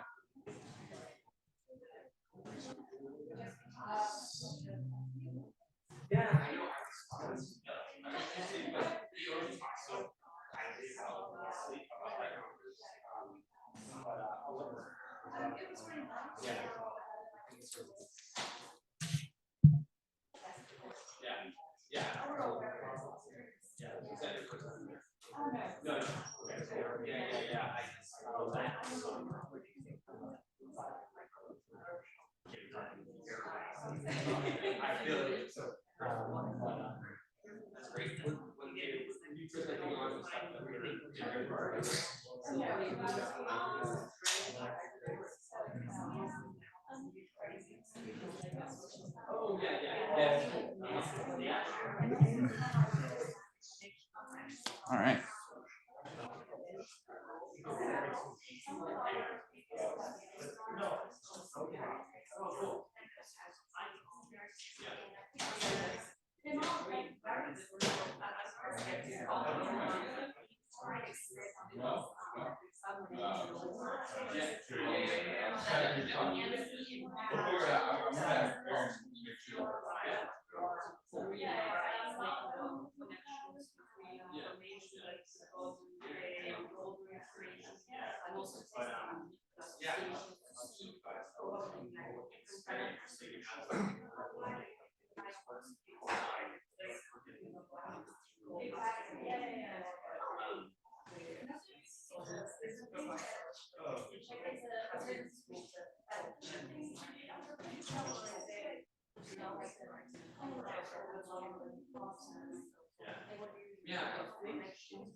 Yeah, I mean, it was like, it was done in a chill, like, you have groups, and then, everybody had processes.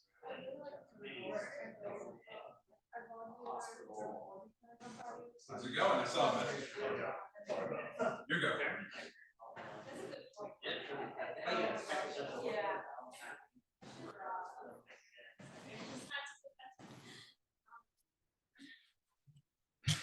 Aaron, if you're there right now, can you unmute? I just want to make sure we can hear you on our side. If you're not there, that's okay. Or Angel, actually, either of you, since you're going to be presenting.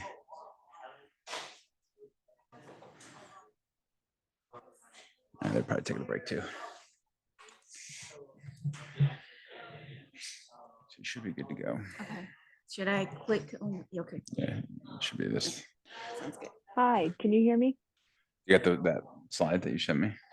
Yes. Tony? Can you Phoebe, hear yeah, me? you go ahead and talk. Oh, okay. Hi. Talk louder. Oh, Say like hello, Um, very loud. hello. I right, I can't think be we'll go louder here. than that. That's as loud as I get. Yeah. I'm trying to just make sure that the audio is I think it'll be fine. I'll turn it up a little bit more. Oh yeah, here we go. Ceiling speakers. There we go. Oh. Yeah, this is pretty nice That's when it works. cool. I just don't know when the camera's not working. Like they should be able to see us, but that's okay. Is that That's one of them. So that's Okay. the front camera. So we can turn it over to that. I'm Oh. scared to touch it right now with your talk starting in 1 minute. Yeah. The office you talk about, is that your office or is that? They're gonna move me, Oh my God. supposedly. Well, I have to agree to it. And so like that's part of the discussion I want to have with people is like, if they move me, the cart it's gonna be harder to get the cart to. Exactly. There's mission eight, but there is a route. It just kind of sucks. Okay. But it's like twice as big of an office. There's like Okay, extra desk space okay, for like other okay. people. So I think Okay. we'll probably end up doing it. Yeah. All right, we're gonna go ahead and get started. Stay on time here. So this is gonna be a little bit more of our quick hit talks, starting now. And so they're gonna be 10 to 15 minutes each. And what we're gonna do is we're gonna allow one question as speakers rotate, and I'm not gonna ask it. So I'm taking myself off the table. So I'm gonna let other people ask their questions. And then again, there'll be like if there's, I'll try to take notes because I'm terrible at remembering questions, but if there's a question I have, I will pose it during the kind of follow-up Q&A for all the speakers in the section. And so we're going to start with Dr. Zong is going to talk to us a little bit about the K23 study we have going on. And then I believe it goes Michael, and then Ngali, and then right? Yeah. And then Michael has to take off at 2, right? So we yeah. Okay. So we want to make sure we stay on time. Okay. All right. So take it away. Hi everyone. So today I'm going to talk about the K23 study. So the impact of insufficient sleep and insomnia disorder on behavior and neural markers of emotion regulation. So it's an ongoing project. So basically I will walk you through the background in terms of the grant background, literature background, and then I will move on to study design and some preliminary results. So to start, so this is a grant for two Tonys. And so this project started in 2022, and we just started the data collection for about 1.5 years. And then the project will end about 2027. We aim for a targeted sample size of 75 with 25 per groups, and we have 3 groups. So some literature background. So some of the previous literature show that sleep disturbances may impair emotional information processing, perhaps exacerbating, triggering, or even contributing to the development of emotion regulation difficulties and some mental health disorders. There are a lot of behavioral evidence show that sleep restriction impacts, and sleep restriction, and this includes sleep deprivation as well, impacts mood, emotion, and emotion regulation. So this meta-analysis analyzed across 64 different studies combining both sleep deprivation and sleep restriction studies, and found that they actually, as compared to normal sleep, they reduce positive mood, increase negative mood, reduce the use of adaptive emotion regulation and emotion reactivity. So this suggesting a blunting effect after sleep deprivation or sleep restriction. And they also found a non-significant but increased use of maladaptive emotion regulation strategies. So in addition to behavioral evidence, there are also a lot of studies looking to neural responses right after sleep loss. So in rested state, effective emotion regulation often involves stronger connectivity between the amygdala and the prefrontal regions, such as OFC, DLPFC, VLPFC, etc. And these support the top-down regulation of the emotion response when you are facing external stimuli. However, researchers also found that after a night of acute sleep deprivation or after a period of wakefulness, the amygdala showed a hyperactivity as compared to sleep controls. And in addition to that, they also found a decreased functional connectivity between the amygdala and the VMPFC. So I would like to note that most of the study actually focuses on single night total sleep deprivation, which limits the ecological validity. And there's a growing need to study the effects of chronic insufficient sleep, which is a more representative model for both clinical and healthy populations.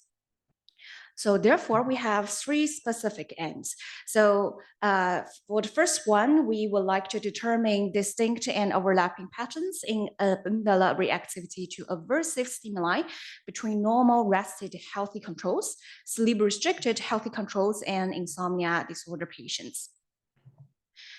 For the second aim, we would like to categorize the discrete impact of normal sleep, sleep restriction, and insomnia patients on the behavioral and amygdala reactivity response during a validated emotion regulation task.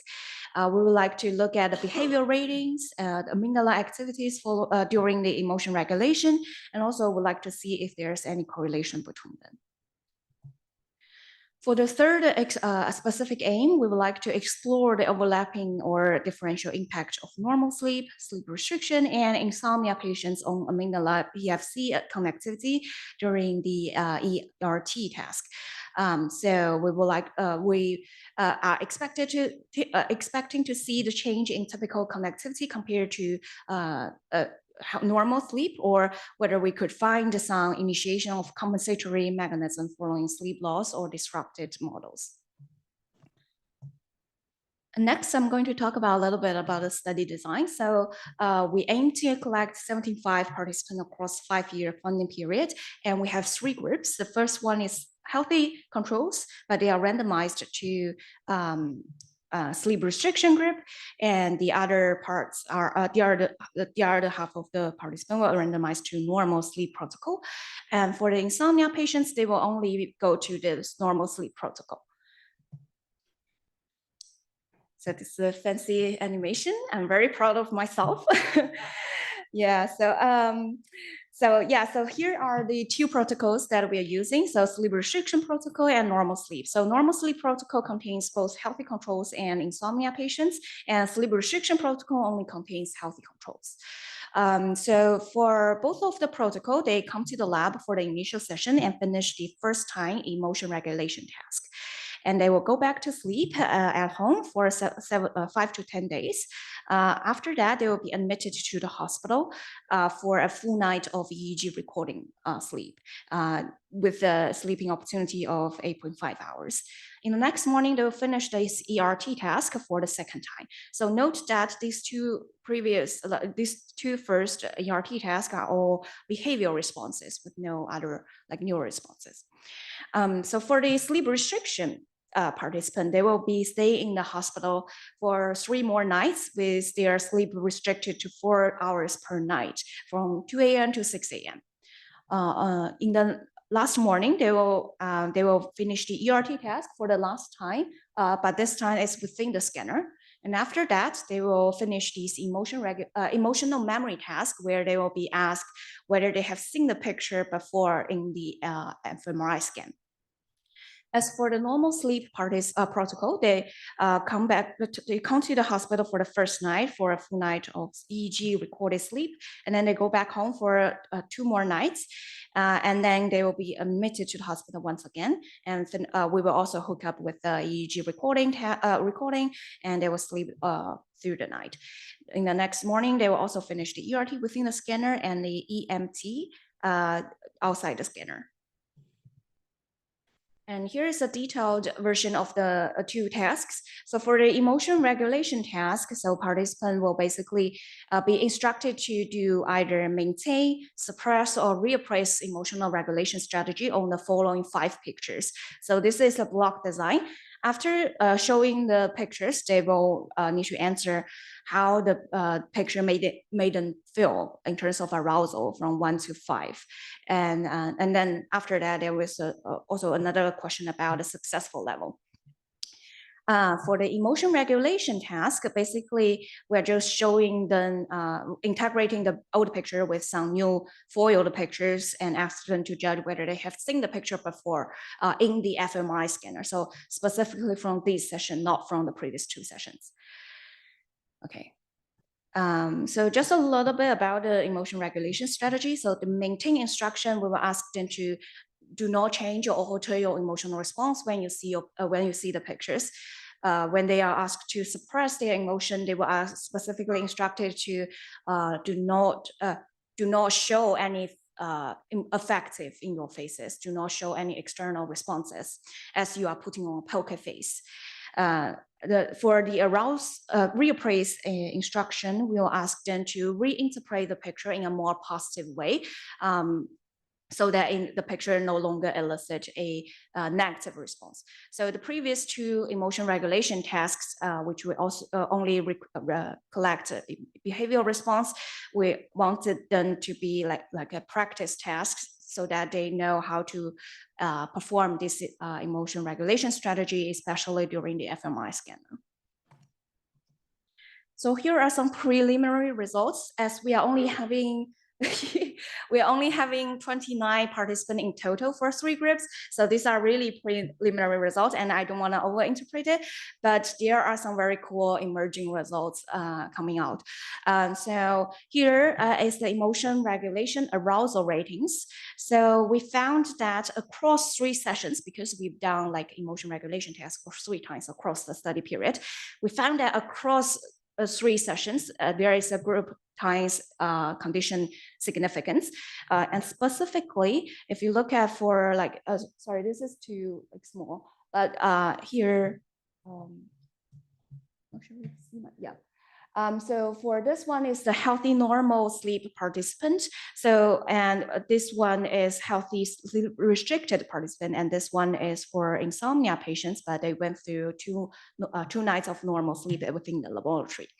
And we found that there are similar responses, more similar responses between healthy normal sleep and insomnia normal sleep participants, where they showed that emotion arousal was rated in the sequence of the highest in maintained condition, followed by suppressed condition, and then followed by reappraised condition. Which is consistent with previous literature, especially for normal sleep healthy participants. Yeah, and interestingly, what we found is that although insomnia patients, however, this is only 4 participants, these insomnia patients also showed similar patterns within the condition. However, what we found is that in the maintained condition, so the green bar, the insomnia patients gave higher ratings as compared to healthy normal sleepers. So this may suggest some potential patterns or differentiations between these 3 groups, but I don't want to overinterpret that. Okay, yeah. Okay. So moving on, there are some preliminary results from the emotion memory task as well. So we also found a group times condition in this analysis. So specifically in the healthy normal sleep group, memories for suppressed condition is significantly lower than maintained and reappraised condition. So this is also consistent with our previous literature showing that suppressed condition, when you are suppressed to show any like physical or affective response to a certain stimuli, your memory for this particular picture may be dampened. However, these condition-related differences was not absent in both sleep-restricted participants and insomnia patients. Okay, so basically that's it. So that's all my presentation. And just remember, these are only preliminary results, and we have only like limited sample sizes. So thank you. Very exciting to see. All right, any questions for Chung's as I get the next one ready? Yeah. Thank you.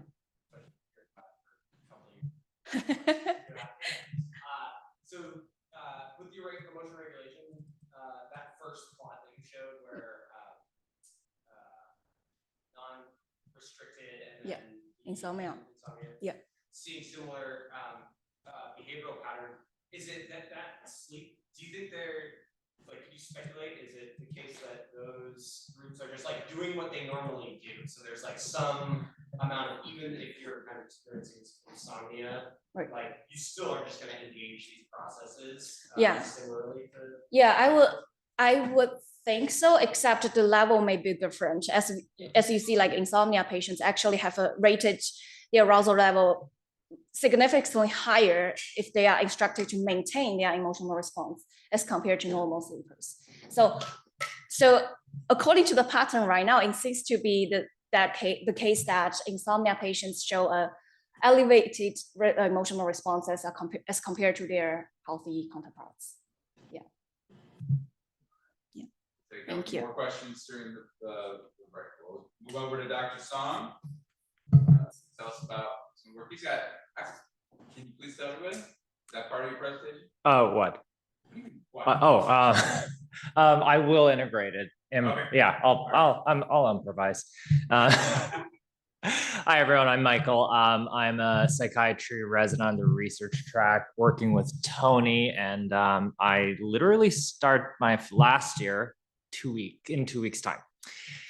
All right, I work at the intersection between sleep, brain stimulation, and serious mental illnesses, currently working on schizophrenia, but not solely limited to it. All right, so I'll begin with some background, discuss some experimental designs, and the focus of my presentation will be on a study that is kind of ongoing at the moment, but we recently got a grant to start an additional version of it. So I'll discuss more about that, and finally finishing off with some discussion points. So schizophrenia, as many folks might understand, is a thought disorder that manifests in multiple faculties, presenting with hallucinations, delusions, disorganized thought patterns, many of which impact the patient's quality of life.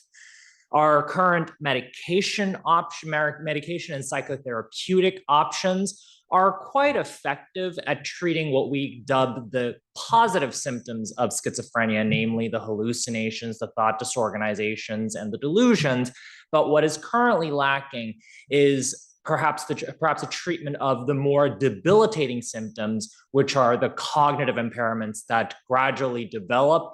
And unfortunately, many of the medications that we offer, initially at least, worsen those cognitive symptoms, and B, currently, as of now, we have very limited evidence that they are beneficial to treat those negative symptoms longitudinally. This presents us with the context to design an intervention that could potentially help these patients recover from these cognitive impairments, building on the observation that schizophrenia also has known and pretty well observed sleep phenotypes, specifically with diminished sleep spindles, slow wave activity, and perhaps more importantly, the coupling between these different sleep patterns. And what's also uncanny is that it's exactly these faculties during one's sleep that influences cognitive function while we are awake. So currently, we don't think that it's just coincidence that patients with schizophrenia who suffer from cognitive impairments also have sleep deficits in the very physiologies that are linked to normal daytime cognition. So that presented us with the opportunity to intervene right at the moment when those sleep deficits occur.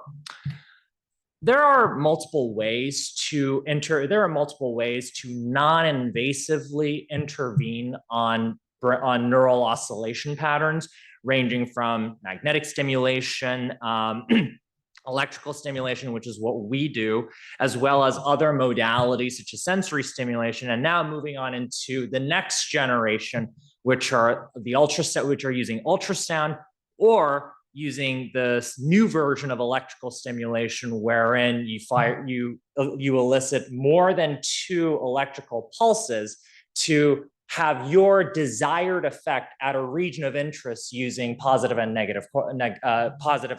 constructive and destructive interference. So very exciting times. But here we will focus on high definition transcranial electrical stimulation. Specifically, in our study, we are using direct current stimulation.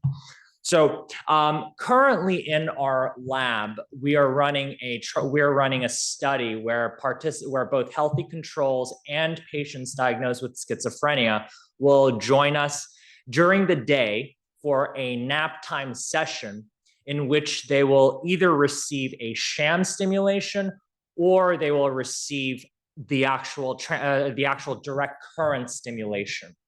And we are using a protocol that's been well documented in the literature to increase slow wave sleep and spindles when delivered at a particular time during the participant's sleep. Namely, that's in the first 4 minutes of N2 sleep. Why that is the case is still an ongoing question. It remains a bit of a black box, which is also very interesting. And more recently, and by that I mean last week, I was very glad to find out that my grant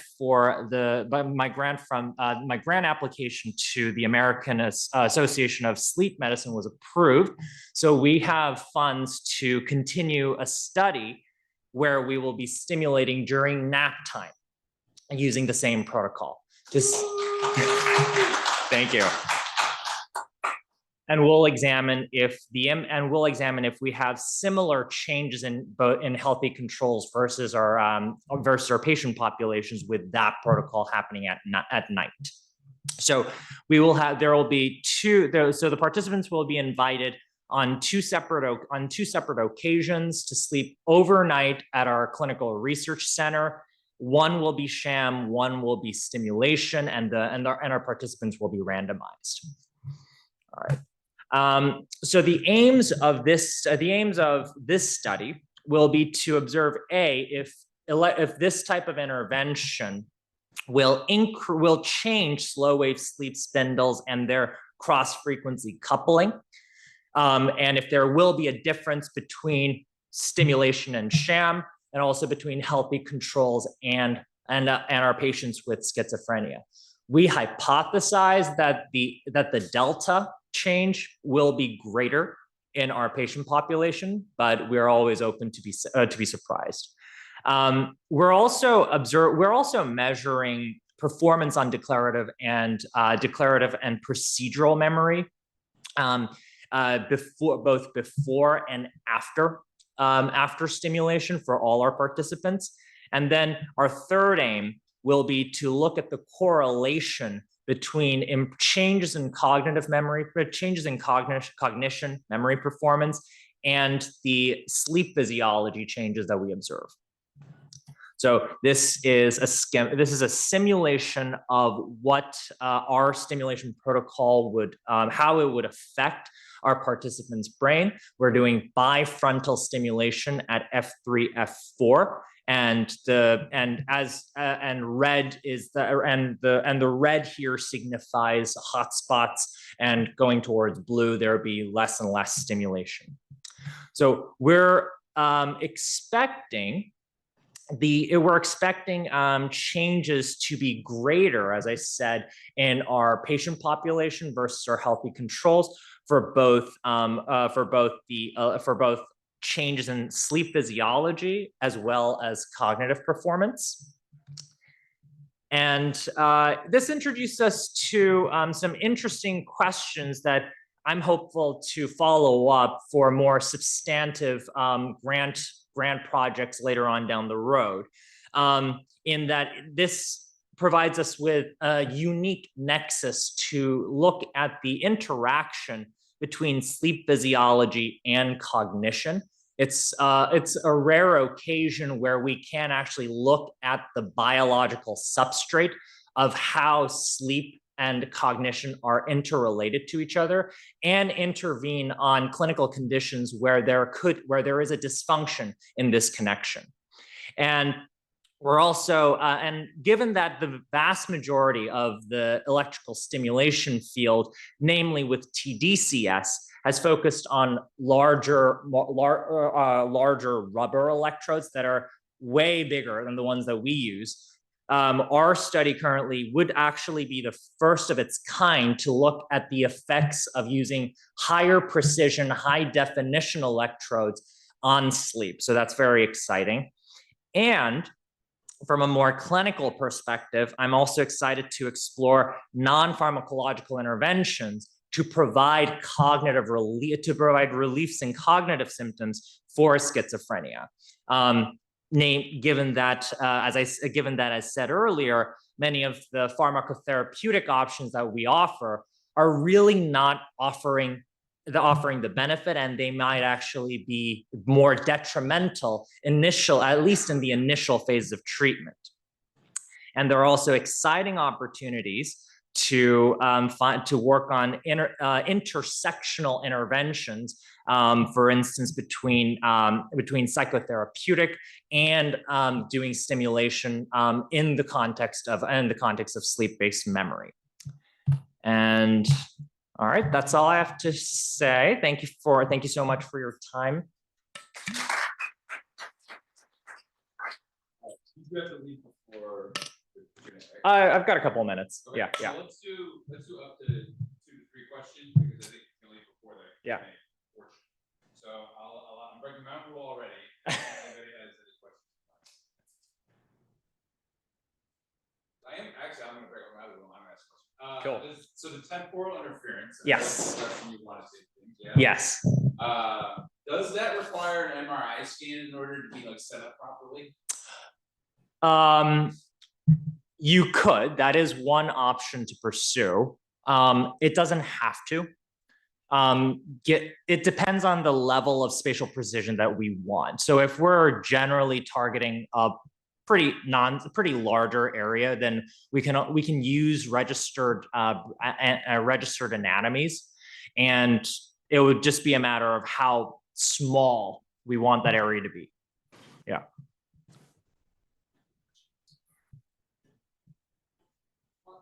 Yes. Oh, absolutely. Yeah. Yeah, absolutely. Yeah. So I kind of, full disclosure, I kind of stumbled into schizophrenia. I'm enjoying it thus far. Yeah. But there are active studies happening right now using TDCSS treatments for major depressive disorder. And even here, folks are using it to treat bipolar disorder. Yeah. This would be daytime stimulation. Yeah. Oh, so during sleep. Not as much during sleep.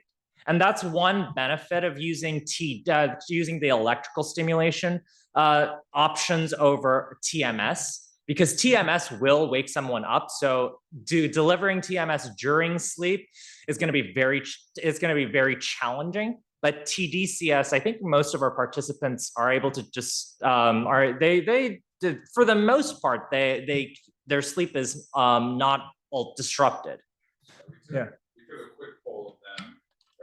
We did a quick look at an earlier batch, and they were terrible guessing which like they didn't know if they were getting stimulation. So one last question. Yeah. It's really cool. Is the TDCS setup? Are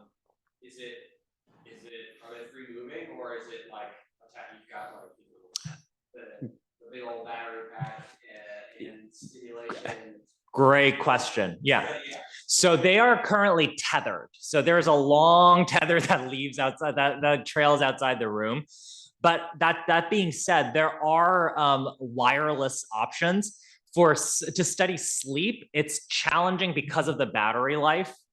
That all the current models that are available, the wireless ones, the battery life is no longer than 12 hours. Yeah. Yeah. Thank you. All right, Fungi, you're up.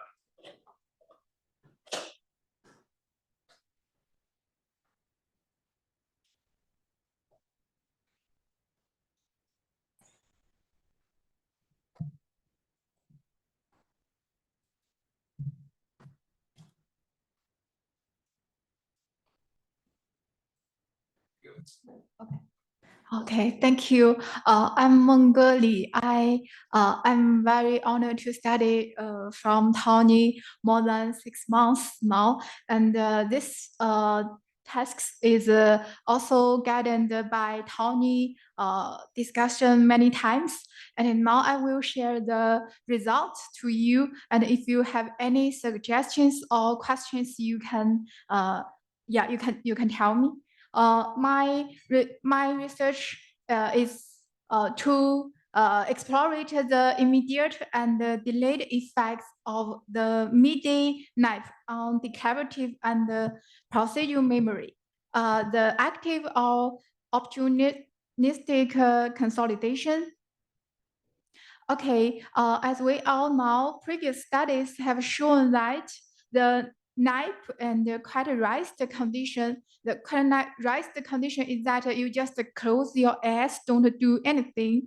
Also, will have the memory consolidation by reducing the interference resistance, such thing. But the previous studies, they just use the 10 to 30 minutes, the short time nap duration. So maybe it will restrict the effect of the nap on memory consolidation. And also we all know that the theory of the memory consolidation can consolidate memory. There has two theories. I mean dominant theory. One is the active consolidation memory. Sleep will play a very crucial role on the memory consolidation. And the opportunistic consolidation theory is that the memory consolidation may not just will happen in the night. If you are in a low interference state, such as during sleep or quiet rest wakefulness, they also will have a consolidation mechanisms. So the previous gap is that the most studies, they just have a very low duration, a short duration on the nap and quiet rest conditions. And also they doesn't use the interference tasks to test the memory, the nap on memory consolidations effect the stable and the deep. And also they doesn't have the delayed effect, such as used through the 24 hours later. How about the difference in the nap and the quiet rest groups? So above all, we will explore this study is to explore how two different rest stations affect both immediate and delayed effect on long-term memory consolidation. The study aims to investigate whether sleep actively consolidations memory or supports consolidation merely by providing a low interference period, such as proposed by the opportunistic consolidation theory. Additionally, by introducing the learning of immediately interference materials, the study seeks to further examine the extent to which sleep contributions to interference resistance reflects active versus opportunistic mechanism of memory consolidation. The next is the design. The first is the immediate effect of a midnight on declarative and procedural memory. The participants they needed to meet such the criteria, and at the final we have 39 participants meet the condition. And the memory tasks, we have two. One is the declarative memory, and one is the procedural memory. The declarative memory is used the A-B-A-C pair words. It's very classical. Yeah, I think you will know. I will show you later. And the procedure is that when the participants come here, we will take the EEG, the PSG hookup, and then they will study the procedure and the declarative memory, and then they will randomly into the three different conditions. the nap, quiet rest, and active wake. And the duration is 90 minutes. And then after they wake, they will have a post-nap test, and then they will learn a different tasks, such as if they study AB, the word is AB, and now they will learn words AC. The C is an interference task. So and after the interference learning, they also will have a post interference test to test the AB and the first sequence. It's the aim sequence, and the second one is just the interference task. And this is this is the procedure. I mean the tasks procedure. We just shoot a word, the word pairs, and then we'll shoot a pad single, and then we also will have some time to to shoot the words to make the participants know the word pairs, and then we just show it until the 30 words are pair words are showed, and then they will we will have show the right side. Is we can see if they we just show one words, but they need to type the other words, and if you are correct, we also will have the correct respond to them. But if they're wrong, we also will have show the correct pair words to them until they meet the condition. We set is 75% is the correct presentation. And the procedure memory is we all now use the non-dominated hand to click the sequence. And the AC is the interference task. Is also you need to, I think we all know.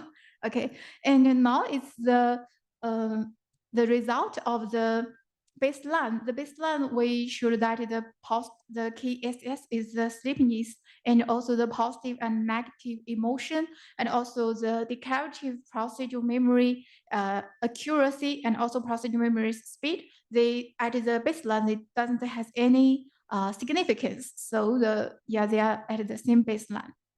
This is their sleep structures shown. And now it's the result of the behavior. This is for declarative memory. For declarative memory, we can see in the picture, in the NIPE group, whatever after the NIPE test, and also after learning the the interference study, the post interference test, they also doesn't have any decline. But at the quiet rest group and active wake group, we can see they just have a decline. Both the post NIPE test and also the post interference test, they also have the decline. So for the declarative memory, we may it shows that the NIPE on the NIPE on the memory consolidation is maybe more aligned with the active consolidation memory, but not the opportunistic consolidation theory. But for the procedure memory is totally different. We can see there doesn't have the group and time interaction effect. It just only has a man time. I mean, the time has a man effect is significant. So it just show as the post. We can see this is the post rest test, and this is the post interference test. So with the time growing, they just has a increase. So it's just maybe the practice of something, maybe run, maybe. And for the procedure memory speed, there also doesn't have any interaction effect. There just has a time man effect. And we just can see only after post rest test, it has a increase. than the the baseline pre-test. And this is the, we also do the PSD. We do many the PSD, such as the previous studies, do the frontal and central of the N2, N3, the non-REM and REM sleeps PSD, but there only has the REM. During the REM sleep, the central PSD analysis, there has a significant relationship between the delta and the theta and the post-night procedural memory test. And also we can see the post-night procedural memory speed. So it's the same as some previous researchers, because the delta and the theta is very important to the memory consolidation, especially in the central. And also the REM sleep maybe has a different and important role in consolidate procedural memory, because there also has some theory and studies also show that REM has play a critical role in procedural memory consolidation. And but it's not as we hypothesis is that the spandau and the slow wave sleep, the slow association, their coupling is not significant between the procedural or procedural and the declarative memory and the coupling. So maybe the sleep time is not too long, maybe. And okay, so this before is the immediate effect of the midnight on procedure and the declarative memory consolidation. And then next is the delayed effect of the nap on the memory. And this is, as we can see before, they just as the same procedure, but because if they put it together, it will choose very complexes maybe. So we now the second delay effect, we only see the post interference test and evening test. Evening test is at the 8 p.m. and the next noon test is at the next day's 12 p.m. So it's has 24 hours after the first study. So okay, so yeah, so we just can see there doesn't has too much differences. I mean, at the evening test and also the next noon test, each compared to the post interference test, there doesn't has any change. I mean, for the declarative memory, there doesn't has any effect or the man effect or the interaction effect. But for the procedural memory accuracy and the procedural memory speed, there just has a man time effect, but they doesn't has the interaction effect. So yeah, so maybe after the nap, the memory also has a very stable condition. I mean the station. So although you after the whole night sleep, the rule doesn't change much. Okay, so that's all. Thank you for your attention.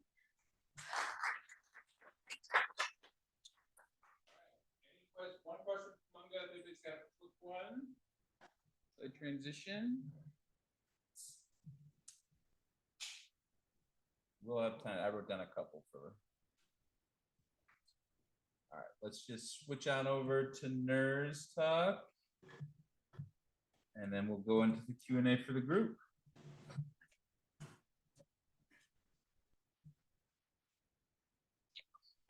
Hi, I'm Nair. So my project's a little bit different than everyone else's. So I did more of the data analysis for a previously collected data set. So I'll be explaining the procedural design and then the analysis that I did for it. So I'll just sort of go through the same thing about giving the background on what the study was, and then sort of my contribution in analyzing the data. So I guess to zoom out a little bit, so the data set that I'm looking at was collected several years ago, focusing on college and postgraduate students in stress interventions using two different workshops. One is based more on yoga and mindfulness and breathing techniques for stress management. And then the other one is more cognitively approached, such as what is stress, what are ways to manage it. And then participants were tracked on their cardiac measures, so heart rate variability, and I'll be looking at their respiratory sinus arrhythmia. So that brings me to what exactly does that mean? So the RSA is the fluctuations in heart rate due to breathing. So when we inhale, our heart rate goes up, and when we exhale, it naturally goes down. And this also correlates with the influence of our vagus nerve on our parasympathetic nervous system, or the rest and digest, as you may know it. And the vagus is the primary component of this branch of the nervous system. So activating the vagus nerve will increase our RSA, which could indicate the ability to adapt to stress. So one of the stress tests that was used in the study was the Massachusetts Acute Stress Test, or MAST, and it has both a cold press element. So participants would have their hand in ice water for up to 90 seconds, and they would also be asked to do a complex math test in their head, and they would get negative feedback from the researchers. So there's this component of the physical stress, but also this social and cognitive stress as well. And at the bottom, you can sort of see that they do those two tests 5 times. So this is where my analysis came in. So there were 68 participants, and these are the mean RSA, just the raw data, so not baseline corrected, just sort of throughout the course of the study. And oh, I don't know how to show my cursor. Okay, I don't want to click anything. Oh, okay, cool. Thanks. Okay. So the RSA relates to the vagus nerve. So if we are not stressed, then we will be entering that parasympathetic nervous system response. So the RSA will be high, which you can see here, which is in the post-test value. So immediately after 30 minutes after, 45 minutes after, it's much higher than even when they started, or even when they were reading the instructions. So there's this drop when they're reading the instructions and sort of seeing what they have to go through, that they're activating the sympathetic nervous system, so sort of preparing them for fight or flight. And it's interesting that we see that there's actually an increase in the RSA during the cold press test. And that's actually because cold water plunges can have a positive stress effect, a homoretic stress effect that activates the parasympathetic nervous system. And then when they do the mass test, it drops again. So we just see this cyclically. So my question is about how the baseline RSA for individuals affects their recovery after the peak of stress. And I define the peak of stress as the third arithmetics test, which is right here. So out of the 5, it's sort of roughly in the middle of the mass test, which is all the parts that are not blocked off. So I'm looking at how participants, their RSA changes from 30 minutes after, from the moment at the third peak, so here. And then how the baseline affects their recovery period. And so first, before doing that, I had to make sure that the data was normal. So this is just the statistical tests I did, both analytically and graphically. So for baseline, it looks normal and the p-value is not significant. And same for the recovery values, also not significant. So I did a parametric correlation analysis, so the Pearson's coefficient. And so this is what I got here. It's a low correlation, but it's still statistically significant.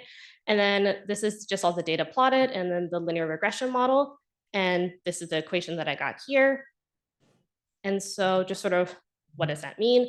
So even though there is this low correlation, it still shows something positive, meaning that if you have a higher RSA baseline or vagal tone, because it also relates to the vagus nerve response, that means that you have more flexibility in your recovery rate. So that means that if we can find ways for people to increase their RSA, then that can lead to greater recovery after experiencing stress.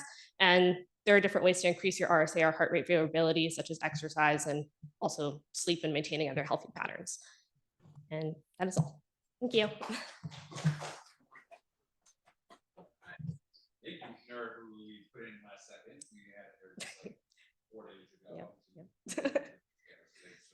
So that is the end of the initial data blitz section. I'm actually curious, is there another microphone? Oh, I don't know how to change. Only because I don't know if I need you guys to come all the way up front. Oh my God, that's where the air conditioning is coming from. Let me get this open. Here we go. Let's see if this works.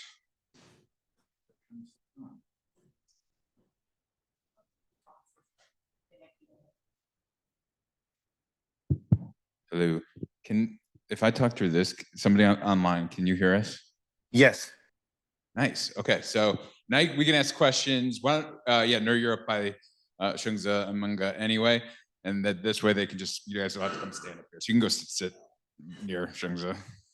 And what questions do people have for any of our 3 speakers at the moment? And I'll kick it off. So Shungza.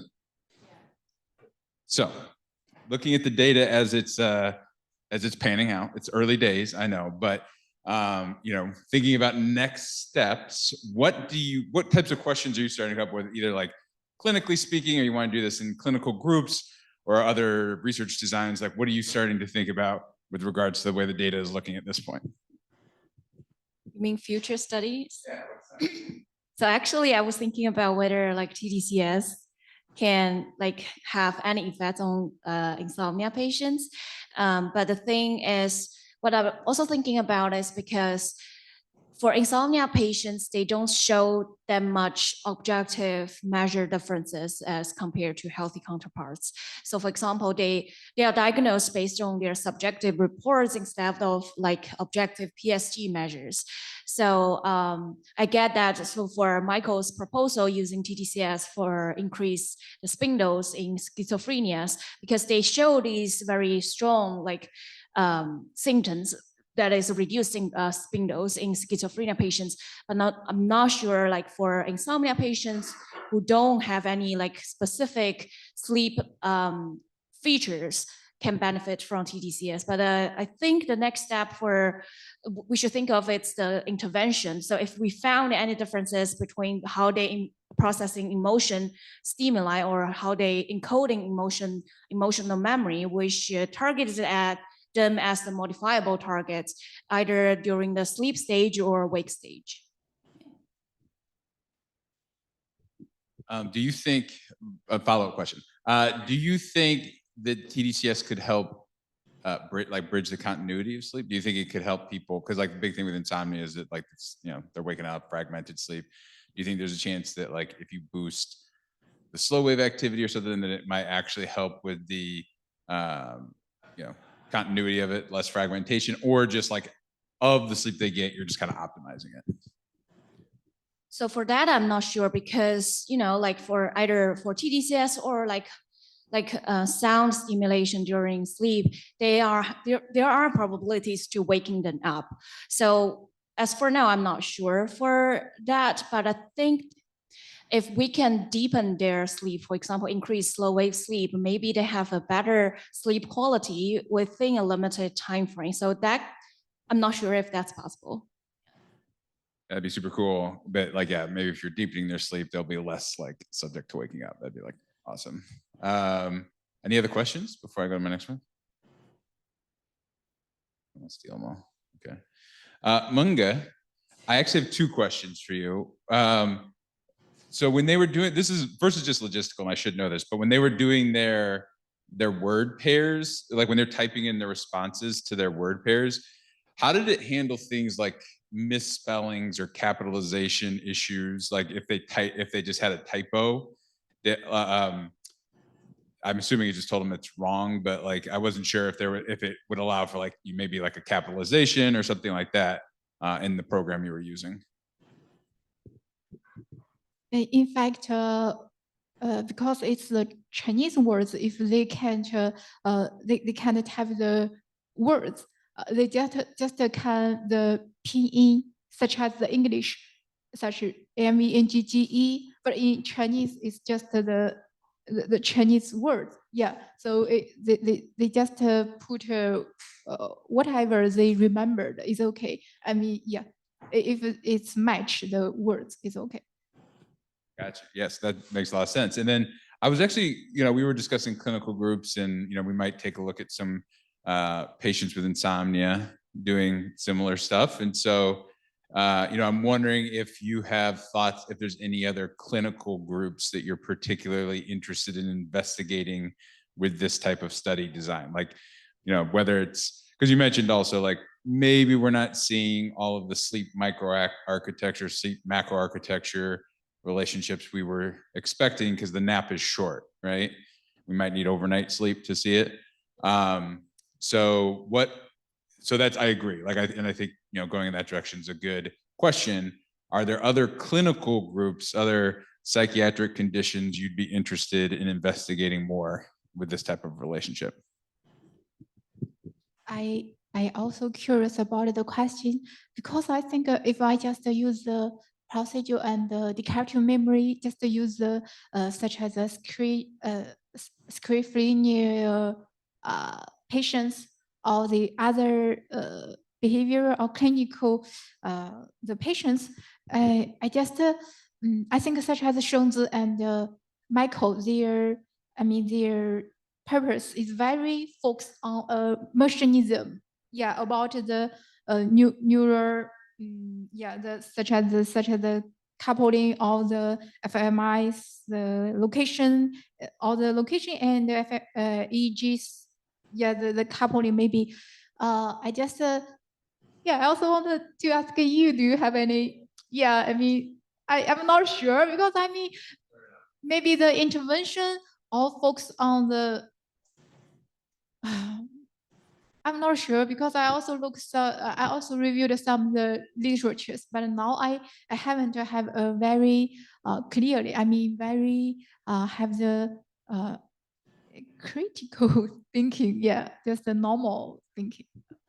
Yeah, I'm gonna be honest. I think you could look at it in basically any condition. Like, so like basically, I think all clinical disorders have some impact on their sleep, whether it's at the macro level again, and they're having more REM sleep or more fragmented sleep or impaired sleep regularity.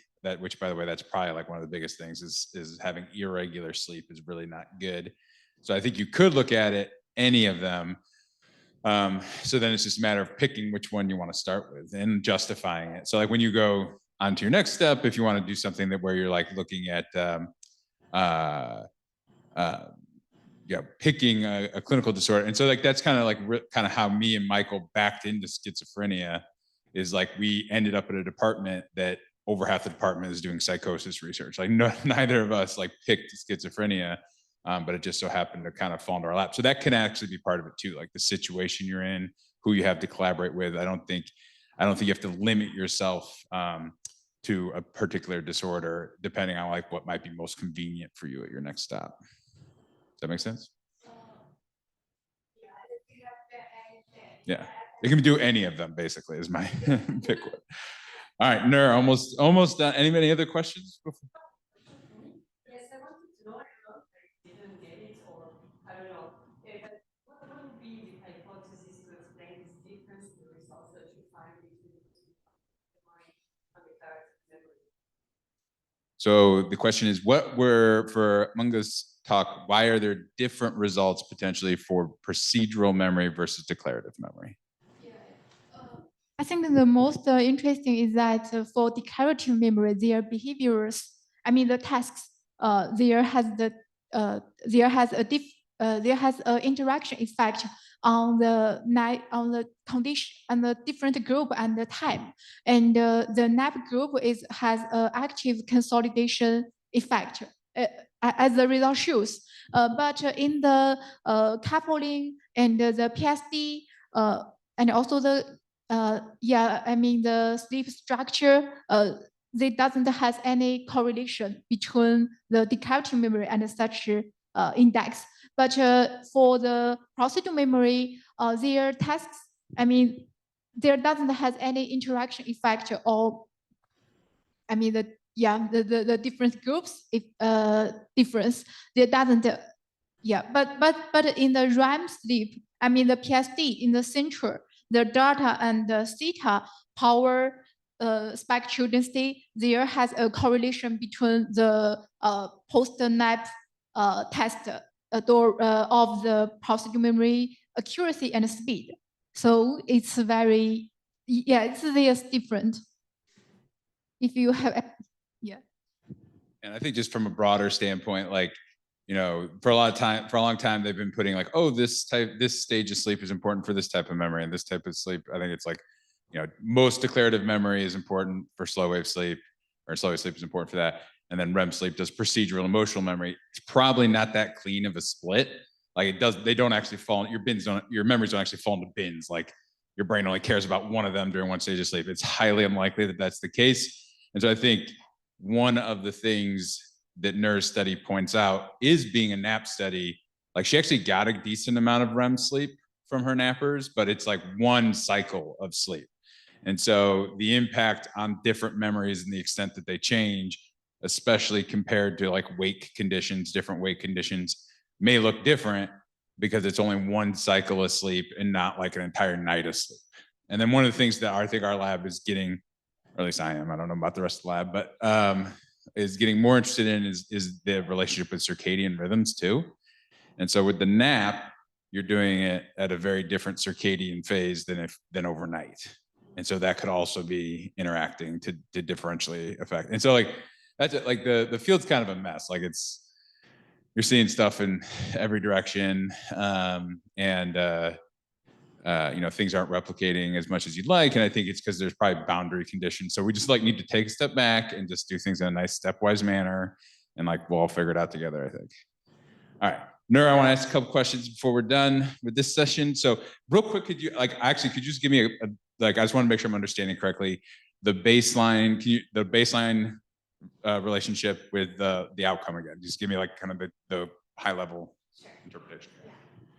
So basically, I was looking at how the RSA, which is just sort of like how it's the respiratory component of your heart rate, just because your heart rate naturally fluctuates up and down when you inhale. So looking at that by itself isn't very meaningful. Yeah, higher RSA is good because that means that you're activating your parasympathetic nervous system, so you're not in that fight or flight stage as much. So I was looking at how RSA changes from from the peak of stress, which I said was the third arithmetic test that they did, to 30 minutes after the mass, so at rest, 30 minutes. And just the difference between the two, so at rest, 30 minutes minus the RSA from the math test, and then how that compared with someone's baseline RSA and just like the predictive element there. So I found that if you have a higher baseline RSA, then you will have a higher difference between the two during that peak. So that means that if your RSA is already higher than someone else's, then you will probably be able to activate your parasympathetic nervous system quicker and sort of rebound from that stress. Can I see real quick or methodological question? Before you ask them. Yes, go ahead. Are your baseline, are you like 5-minute baseline? What is the duration of that baseline? The question is, how long is the baseline? That's a good question. I didn't collect the data. I believe it was about 5 minutes, but I'm not sure. I'd have to go back and look at that. That's a good question. And so my question is just kind of a broader question. My understanding, like, so, and I think you may have mentioned this, are there ways to affect your baseline RSA? And like if you're giving recommendations, you're like, okay, you want to be more flexible.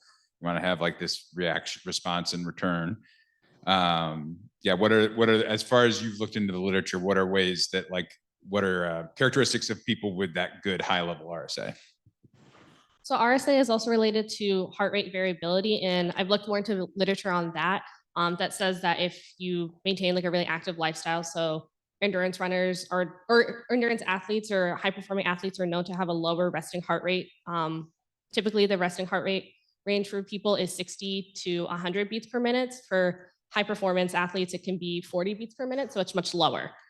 So that already would mean that you would have more flexibility there. But for people who are not in that category, you can increase your heart rate variability by exercising, and then activity is big, just like keeping overall cardiac fitness. But I think that there probably could be a sleep component as well, because sleep is so important for recovery, but I haven't looked into that exactly. I've got sleep regularities, like that's another area. All right, so that's all the questions I had. Any final questions? Yeah, awesome. I'm gonna come make you say it in the microphone since you're on this side of the room. For NER, why is the RSA cyclically declining? Is it because like as the participants were doing the tasks, they were just getting more and more stressed as time went along?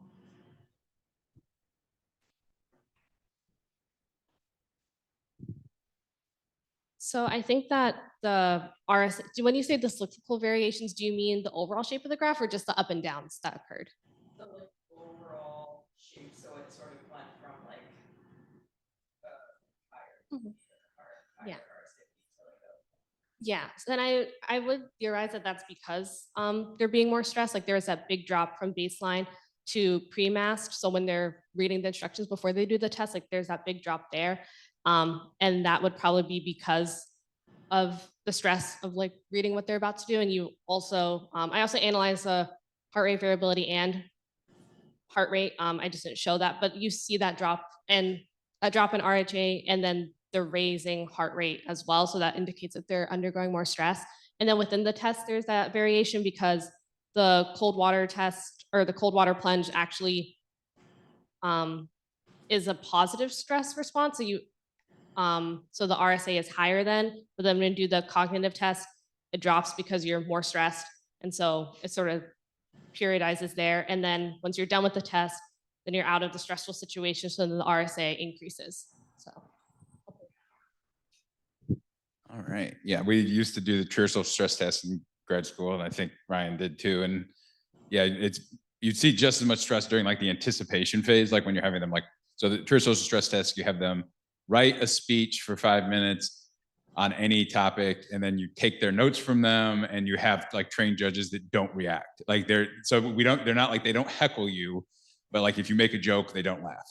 Like, and it's just like that awkward, really. And then if that doesn't get them, we make them do a 5 minutes worth of out loud mathematic computation. And so between the two of those things, you usually get everybody. There's a few people that fly through it, but very rarely. It's really interesting. Usually you have somebody that can't get through the talk, they'll stutter every other word, but then will fly through the math, or vice versa. Like they'll do really great on the talk, and you throw math at them, and it's like, hit the brakes. All right, let's take a break. It is 2:20. I believe we're supposed to get started back again around 2:30. So let's do that. 10-minute break. Great job, everybody.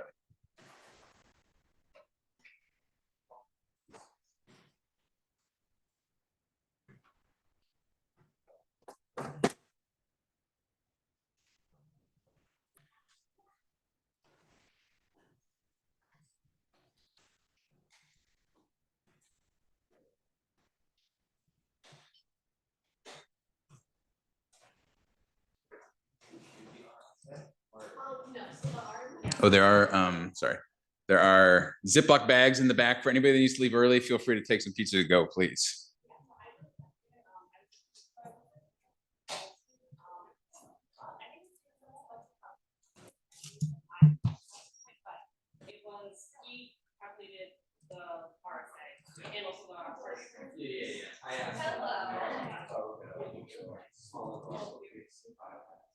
And so since I started there, I haven't yet, but I've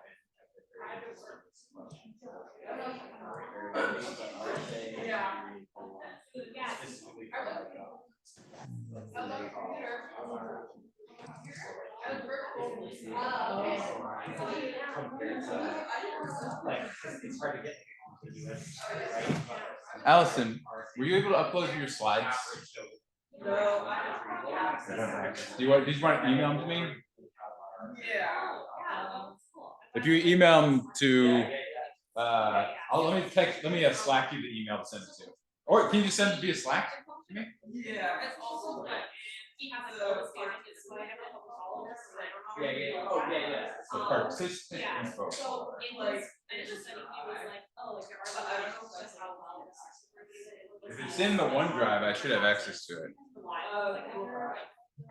Oh, Google Drive. Okay. Yeah, I can do that.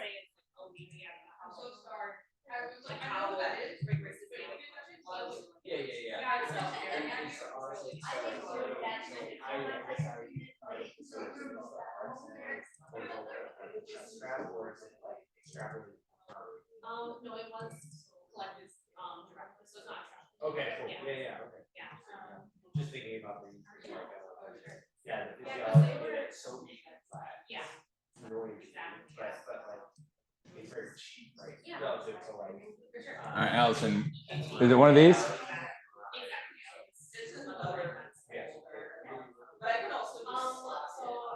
Well, I don't have Slack on this, I was thinking, so email would be better. Let me Slack you the email to send it to.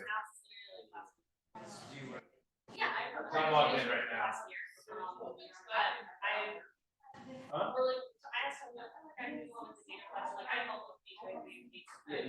I'll Slack and email to send it to. Still just see like the broader. I think I've been hearing about this. Oh, yeah, Like, for from, years. like, pre-conception, Oh, like, okay. in some That's vision, cool. so. Yeah, because it's but like I wanted also like for my own school. I wanted to try like data analysis of their data sets and things like, oh, like I have a ton of different people who have data, but like they haven't. So yeah, so like if I gave to this, like, well, yeah, that's great. So that's how it happened. So what is your role here beyond? Oh, I'm just a research assistant for him. Yeah, I'm a part of them. So Okay, yeah, that's I my know, main thing. I know where Yeah. you're training. Yeah, I graduated from Harvard College 2024, so just a year ago. Yeah, so I've been working with him. Yeah. Yeah. Yeah, thank you. Yeah. No, I'm hoping to like present at the research retreat that happens in September. So I'm like hoping to see that like abstract. Yeah. Well, I mean, it's like, Right? Yeah.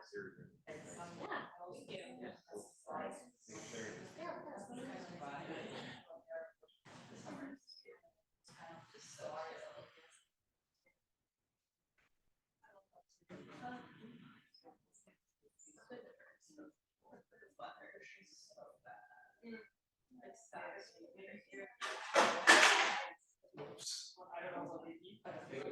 It wasn't. No, that's my bad.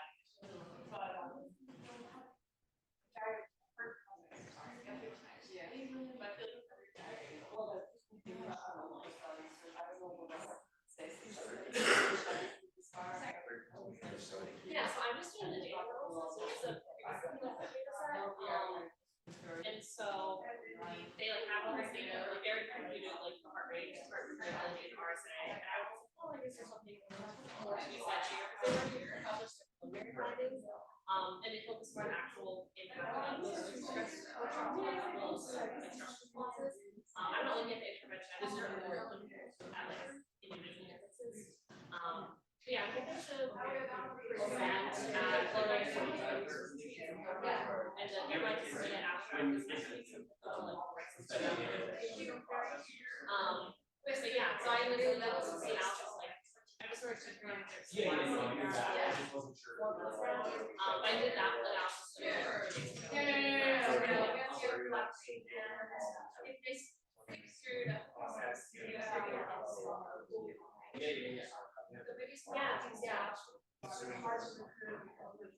Yeah, that's true. Yeah, and I had to see.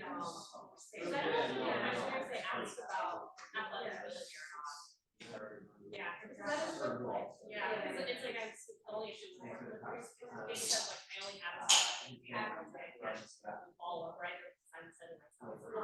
But yeah, I mentioned that more because like understand how change your brain. But yeah, I'm agree with that.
Yeah, so I did. So I find out totally one school and I never really know what to say. Yeah, but just these things I am. So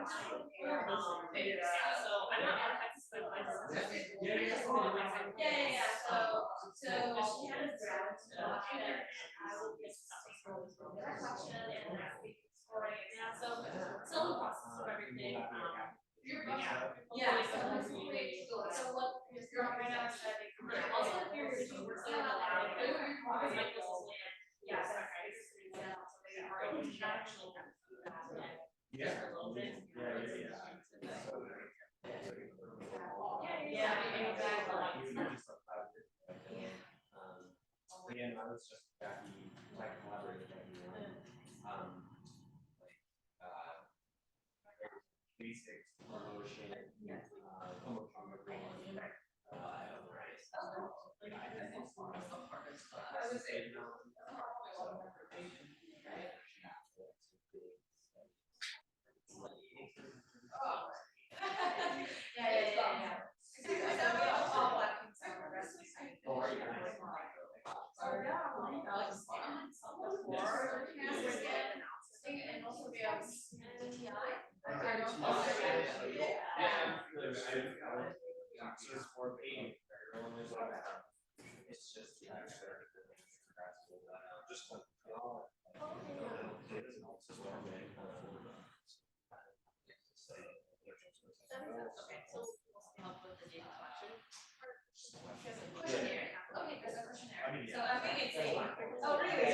just someday it will be something. Okay.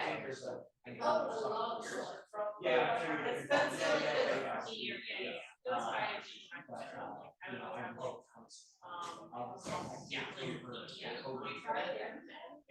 I think Michael did it earlier. Where is it? Is it up here?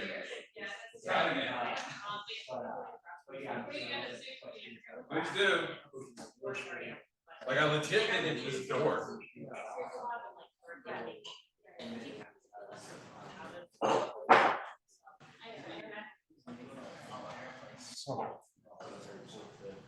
Good. Open this up. Okay.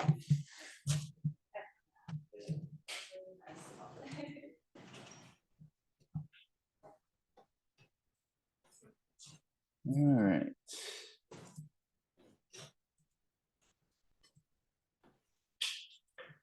Oh, of course it is.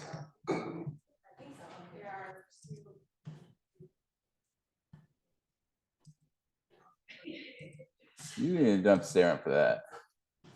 What? Same. You have to stick around for my talk. What? I thought I was next. You are next. Oh. I thought. No. I heard them talking. I realize now that you were not talking to me. No, I was hearing other people talking. Right. So I didn't get Allison and Aaron's open. There it is. All right, it's me. This is Allison and Aaron. This is Angel. Who's that for you? Is it Aaron or Angel? I don't know. I guess that big pile of itineraries was. Tony, Yes, sir. I added a slide. Is there any way I can share my screen? We can try. I don't know because I was just going to pilot it for you over here. Okay, no worries. Yeah, we could try though. I don't know why you wouldn't be able to. Okay, perfect.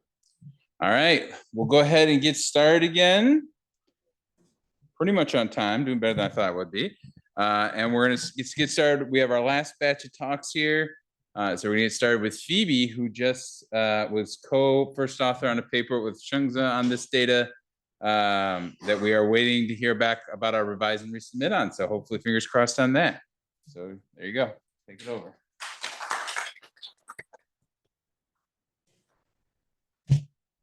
All right. Hi, I'm Phoebe. Sorry, I'll go back.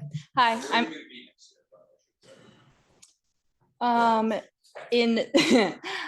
I am going to be in grad school for clinical psychology for a PsyD because I'm cool. Unlike a PhD, I care about clinical research, but also I like clinical stuff too. Anyways, so I'll be in Philadelphia. So if anyone wants to hang out, I'll be there. I graciously used Tony's research and his data to look at the categorical effect of negative emotion on memory before and after sleep deprivation. So first, why are we here? Also, I will preface this by saying I went a little crazy with the animation, so just bear with me. So we all know, sorry, I'm actually going to move this over here. We all know that human memory is more likely to recall emotional information over neutral content. That's why I still remember the word fisticuffs from my 11th grade English class, which means to fight with fists. And I don't remember what I had for lunch last week. Anyways, a great deal of research has been put into memory research, and don't worry, I won't get into the nitty-gritty of that, but I would like to highlight one paper which we was kind of the basis for this task that we implemented. The memory bias for negative emotional words in recognition memory is driven by effects of category membership by White et al. And basically they proposed that this was due, the fact that we remember emotional content is due to a categorical effect, not word valence. All right. This research team found that humans used a more liberal memory bias during recognition if they were randomized to the medium or high condition or proportion word list, regardless of the type of word list it was, i.e. emotional content or animal types. So when presented with the word list during the testing phase, individuals randomized to the high and medium proportion of negative or animal word lists during encoding recalled more words within that category compared to neutral words. Alrighty, so what did we do? Attempted to replicate. And then we implemented a similar method as White et al., but removed the medium condition and the animal word list. Just basically because we threw this task in with a whole bunch of other tasks, and so we just didn't have time for that. We also added total sleep deprivation. Subjects completed the encoding and retrieval word task twice, once pre-TSD and once post-TSD. So basically we want, go back. We wanted to test the hypothesis, but had to incorporate into an already existing study plan. So the nitty gritty, subjects were randomized to one of two conditions, either the high proportion of negative word list or the low proportion. 50% of the words in the high proportion list were negative, while 12.5% of the words were negative in the low proportion list. Subjects were presented with each word one at a time and then instructed to try to remember each word. After they viewed all 100 words, they were then presented with a list of 196 words and asked to determine if each word was old, i.e. seen previously, or new, not seen previously. This recall phase was self-paced, so subjects could take as long as they needed to respond. Once the task was complete, they had the pleasure of experiencing a night of total sleep deprivation. And then the following morning, subjects repeated the same task from the night before with a whole new word list. This is the study design in a nicer layout, less words, my personal preference. But as you can see, pre-TSD task was done at 10 p.m., encoding task, recognition task, negative total sleep deprivation, post-TSD, 9 a.m., same task again. And then these are examples of negative versus neutral words, death being negative, obviously, and hat being neutral.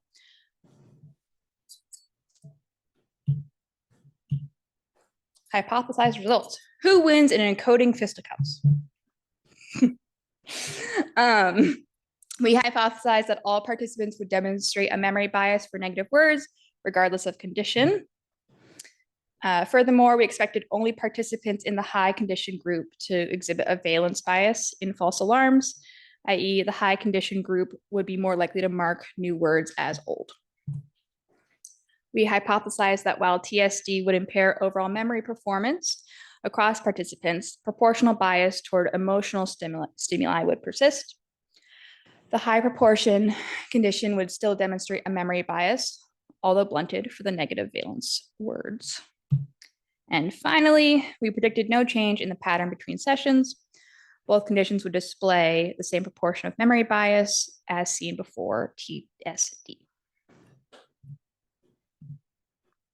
What actually happened? Here's a nice graph. It's a bit confusing, and I would like to give credit to Shengze for making it. It was beautiful. Anyways, so graph A is hit rate or correct answers. Graph B is false alarm rate or incorrect answers. Graph C in the bottom left is memory sensitivity. And then graph D is response bias. And then each graph is split into pre and post TSD. So pre TSD is on the left and post TSD is on the right. And then it's split even more into low and high condition. And then finally, red is negative words and blue is neutral words. So as you can see, the correct response rate decreased pre and post TSD for both groups. And then actually, I'm just going to go to the next slide because I'll get into this in a second. What happened continued. This is another graph. White and all had split the data up, and so that they were doing it in old versus new format. So we copied that to make it, similar.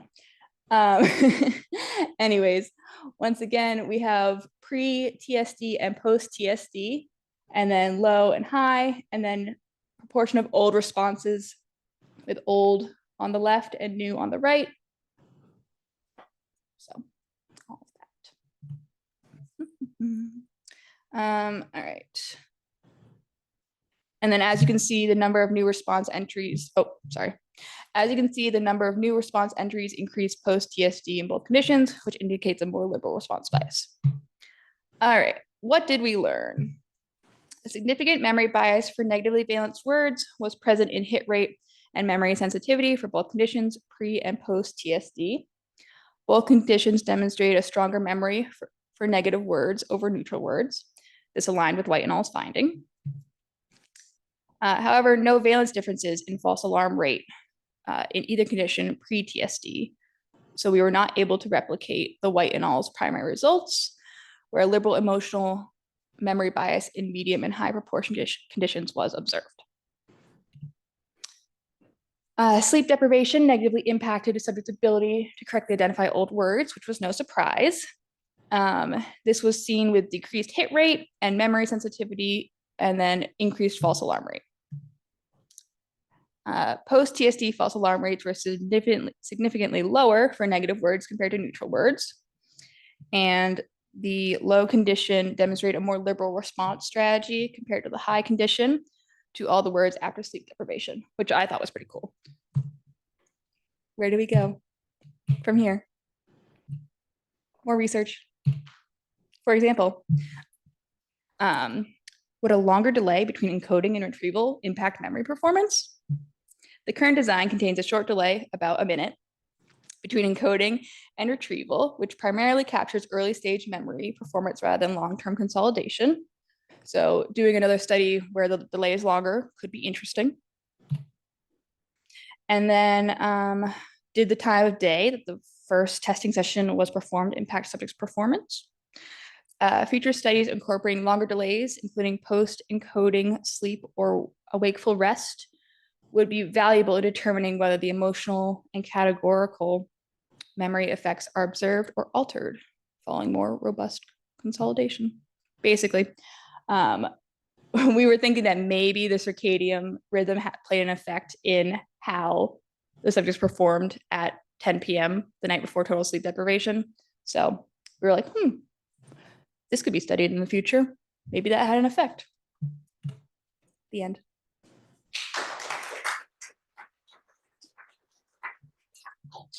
All right, initial questions for Phoebe. Ryan, you get the one. Thank you. I am wondering if you think this is about valence.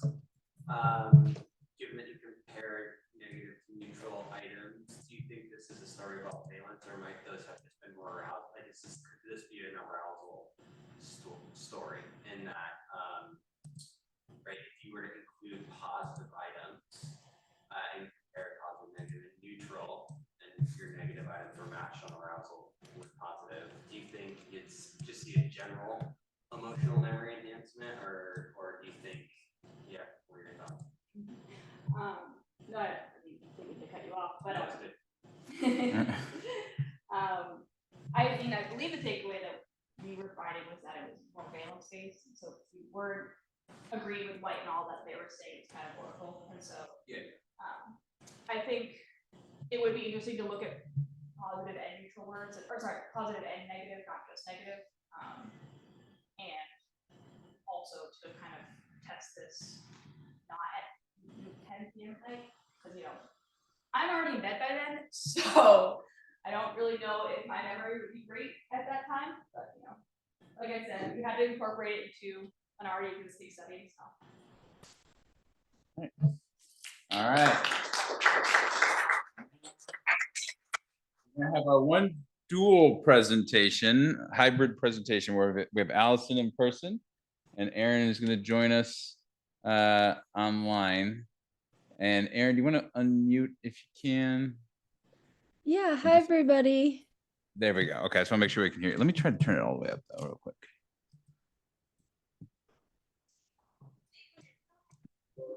There we go. All right, that should be better. All right, and I will let you two take it away. So Allison and Aaron, talking to us about sleep exercise. Hi, I'm Allison. I'm a medical student from Howard working with Tony this summer. And this presentation is comparing the effects of exercise and sleep on emotional memory, valence, and arousal. So it's known that learners, high school, college students, graduate students, face challenging academic rigors. And amidst these long hours, students may sacrifice their sleep or exercise, which are both important, as proven in other studies, as being important for physiological function and memory. And such sacrifices might be detrimental to episodic memory. So part of the reason this project occurred is that we predict that both sleep and moderate intensity aerobic exercise will enhance episodic memory. And I picked up this project from Erin, who wrote it as her thesis. So I'm working on writing it up and hopefully publishing it. Perfect. All right. So in order to do this, when I was in college, I recruited 72 participants between the ages of 18 to 22. All of these participants were given a memory task, and it was an incidental memory task. So they didn't know that it was going to be a memory task, but this task consisted of each participant viewing 60 images at the start, 20 of which were positive, 20 were negative, and 20 were neutral on the valence scale. Each of these participants were asked to rate the images on both valence and arousal scales. They used a 7-point scale. The higher numbers for the valence scale indicated more positive feelings that they got when they viewed the image, and then on the arousal scale, it meant the image like made them more excited or like it was more made them like more worked up. So then after that, each of these participants were divided into 3 groups. We had one group that was told to try their best to fall asleep for an hour. Another group was told to exercise for an hour and to try to keep their heart rate within their target heart rate zone. They measured, or we measured this by having each of the participants in the exercise group measure their heart rate every 15 minutes to make sure it was between like 100 or 170 beats per minute. And then we also had one group watch a non-emotional, non-arousal video from Animal Planet. And then after they were done with an hour of their specified activities, they were told to answer a series of questionnaires, which took approximately 30 minutes for each participant to do. Okay, so after that, all the participants did this. So they took a memory test where they were given the same 60 images that they saw prior to completing their individualized like exercise. And then in addition to this, they saw 60 new images. So they were told to rate all these images again on a valence and arousal scale. And then in addition to this, they were asked to indicate if they remember seeing the image in the first task or not. So that's how we tested their memory. Okay, so now I'm going to talk about a couple of the analyses that we did. And you can go to the next slide I'll go through them. Okay, so the first analysis that we ran was an emotion by group ANOVA for D prime, which is memory performance. So we did this by dividing the images into the negative, neutral, and positive images that each of the participants saw, and then by dividing the participants also by group. As you can see here, we didn't find anything significant with D prime. So this kind of means that no matter what the participants did, so whether they exercised, slept, or they watched a video, they had the same memory score for both or all the negative, neutral, and positive pictures. So we didn't see a big change in memory performance for any of the groups, even though we hypothesized that we might see this because exercise and sleep are both known to have positive effects on memory. In addition to this, we also looked at an ANOVA that looked at an emotion by group ANOVA for change in arousal values from the first task to the second task. So we also did not find anything significant here, which means, for example, if we take the sleep group, for positive images, the sleep group didn't view images more or less exciting the first time seeing it compared to the second time. And we initially hypothesized that there might be like a change in arousal after you sleep for an hour, but we did not end up seeing this for any of the groups. So for control, exercise, or sleep for any of the different valences of images.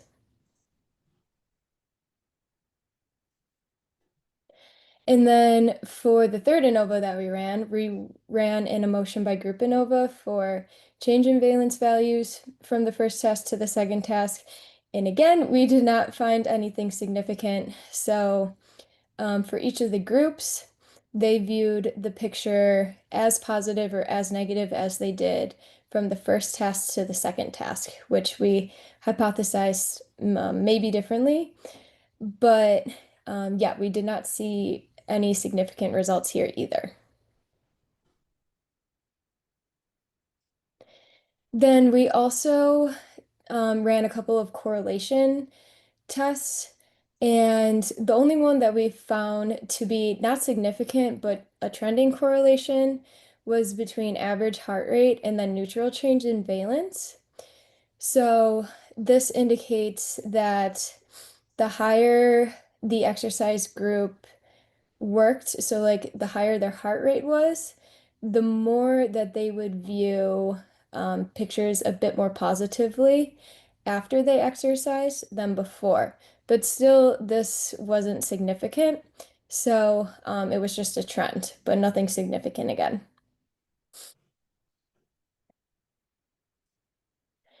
Okay, so we concluded that the study didn't really support a differential role of exercise and sleep on emotion processing, nor did it support a beneficial effect of exercise or sleep on emotion processing compared to continued wake. This went against our hypothesis, so it really made me consider why we were seeing this, just because it's really well known that exercise and sleep both have a positive effect on especially like emotional processing and memory.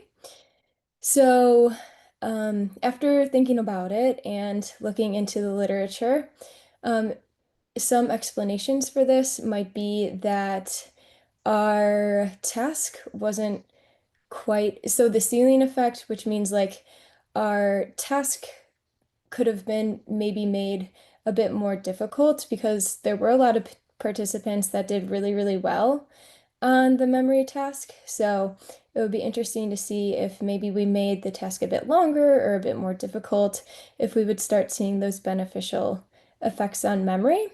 Another explanation might be that habitual exercise or sleep may be needed in order to see this beneficial effect of sleep or exercise on memory.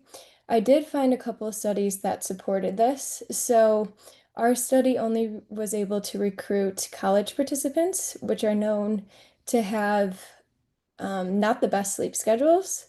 And then also for the exercise group, there were about 50% of the participants who indicated that they did not exercise habitually. So it might be like that good habitual exerciser sleep in order to see these beneficial effects of memory, or sorry, of sleep and exercise on memory. And then another limitation that I ran into was that of COVID. I initially was planning to do this all in person, but because of COVID, I had to switch to this all being online, and this came with a lot of limitations. So initially, I was planning to bring the sleep group in for into the sleep lab so I could use polysomnography to see how they were sleeping and the quality of the sleep that they were getting. And then for the exercise group, I was planning on using a heart rate monitor to monitor their exercise, but because of COVID, I wasn't able to do this. So there was just a couple of less measures that I was able to get for this project. So it would be interesting to see if maybe we would get different results if we again tried this in person.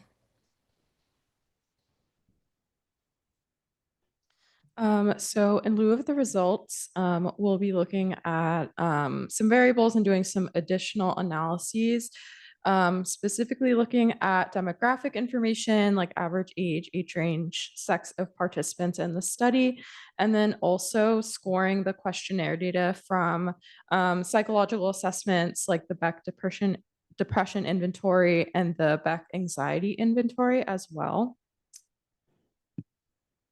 And our future directions are the use of those additional variables to inform our interpretation of the results and the limitations of this study, and then maybe examining studies that found success proving sleep and exercise enhance episodic memory to address the limitations further.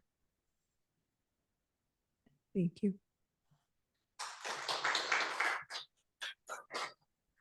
All right, gonna switch over to our online presenter, but any questions for Allison and Aaron before we switch? Any single question?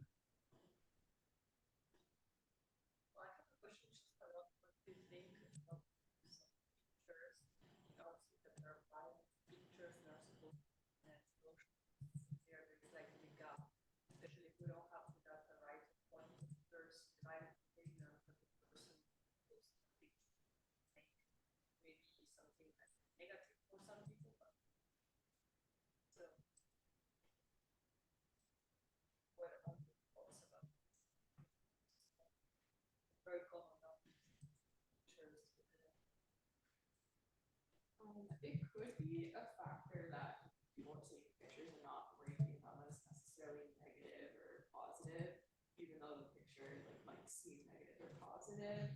That might be interesting to look at like the raw Finland scores to see if there's any effect of that. Because maybe the social media also like the participants are more used to seeing negative photos. That might be another thing. Yeah, a question for you, Aaron, is what do you think about the use of pictures? That was the same question to you that Allison just addressed in these Sorry, studies. what did I think about them? Yeah, what do you think about the use of pictures as opposed to maybe other types of stimuli? Like what limitations are there with the use of pictures, or to represent emotion, like a more complex thing than emotion? Yeah, definitely. That's a good question. I think that when using the pictures, it was a good test of like episodic memory, but also I think that using another test probably would have increased the complexity of it, and then maybe we wouldn't have seen that ceiling effect as much. So I also think that if we were to repeat this study, potentially using a different task might be a good idea. Great. Nice job, both of you. Again, threw them in the heat without much heads up. All right, Angel, want to try to share your screen? I think you have permission now. Let me know if. Yes, yes. There we go. All right, working with guests. And as some of you may have noticed, there's a typo on the itinerary where we have a free 15 minutes that I did not do right. So we are on target to be done 15 minutes early is all. So we'll just keep moving along at the standard pace. But we did a shift and I didn't do the math right. So Angel, go ahead and take it away. And you got 15, we'll keep it to 15 to 20 minutes. All right. Awesome. Okay. So good afternoon, everyone. I'm very happy to be participating, and all of you did a great job. So congratulations. Today we will be talking about the prisons of Puerto Rico, a potential project for peace education and social transformation. Okay. First, to define what is education for peace. Peace education is an intentional and transformative process that promotes a culture of peace across both formal and informal spaces, not only in classroom, but also in communities, families, media, and public life. It equips individuals with the skills, values, and knowledge necessary for nonviolent conflict resolution, empathetic dialogue, and social cooperation. Grounded in principles of social justice, equity, and human rights, peace education challenges structural, cultural, and direct forms of violence. It emphasizes critical thinking, intercultural understanding, and collective responsibility while connecting to broader struggles such as gender equity and environmental justice. Peace education also centers the rights and well-being of children, fostering emotional development, protection, and youth empowerment from early childhood. It incorporates the principle of sustainability and ecological balance, recognizing that lasting peace is inseparable from the health of our planet and the dignity of future generations. So a little bit of background about the topic of the prisons of Puerto Rico. In April this year, the current secretary stated that an adult prisoner cost nearly $50,000 annually, while a juvenile offender costs approximately $349,920,000 yearly. So compared to the cost of a student in the public school yearly, it's 11,114, and a cost of a student at the public university is $19,945. So you can see the big cost that society, the big cost of having prisoners in society versus having a person in schools. Additionally, the department stated that it supervises 15,032 people, including defendants that are pre-trial, incarcerated adults, juvenile offender, and participants in alternative to confined programs.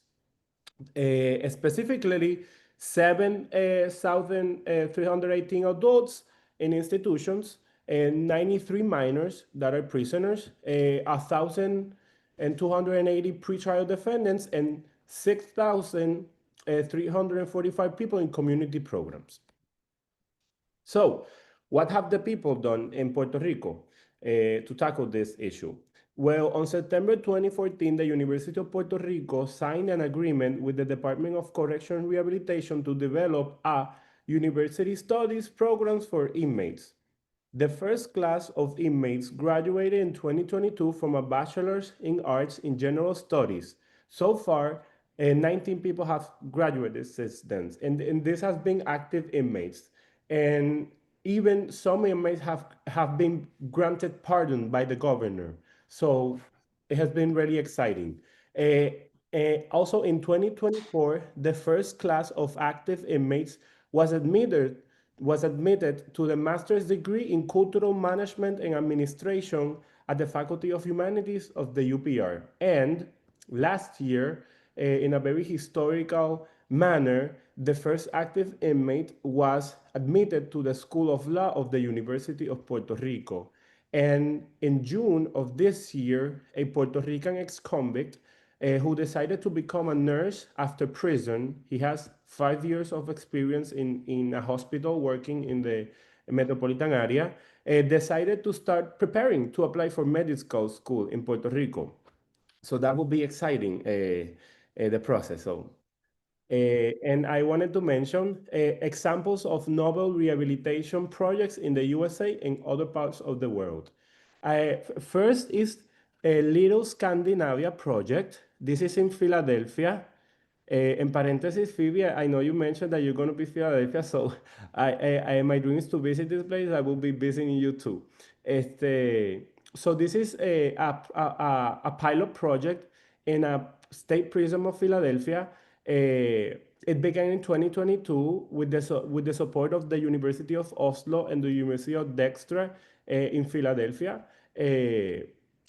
And it's a humane project that the governor of Philadelphia wanted to develop following the Scandinavian countries, right? The Northern Europe countries. For example, like the Halden Prison Project in Norway, they received a mentorship from those programs to develop, as you can see in the photo, the concept is having a more nurturing space where officers can be mentors. The correctional officers, you know that naturally, or the historic narrative is that the punitive and like they're watching them, right? So in this concept, they're mentors, and they have like open spaces so they can develop a lot of skills that will be useful in society.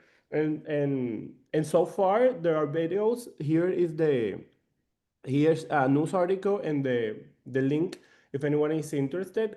And there's ongoing research about this, and so far they have gotten good results. So I wanted to mention this because this is in the USA, and I hope that more projects will develop like this. To my knowledge, I'm sorry. Sorry about that.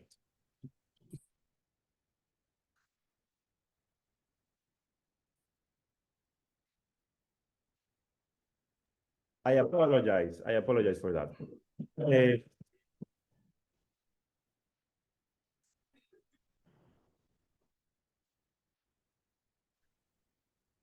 So like I mentioned, so this is to my knowledge, Bruno, to my knowledge, this is the first type of project in the USA like this.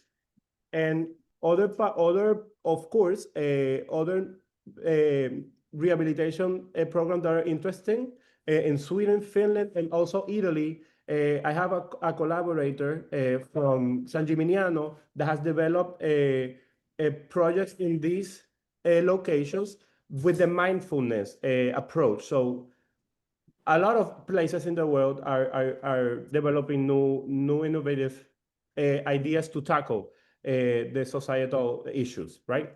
The criminal and violence. So what have we done in Puerto Rico? So April 2024, a project was born at the University of Puerto Rico Medical Science Campus.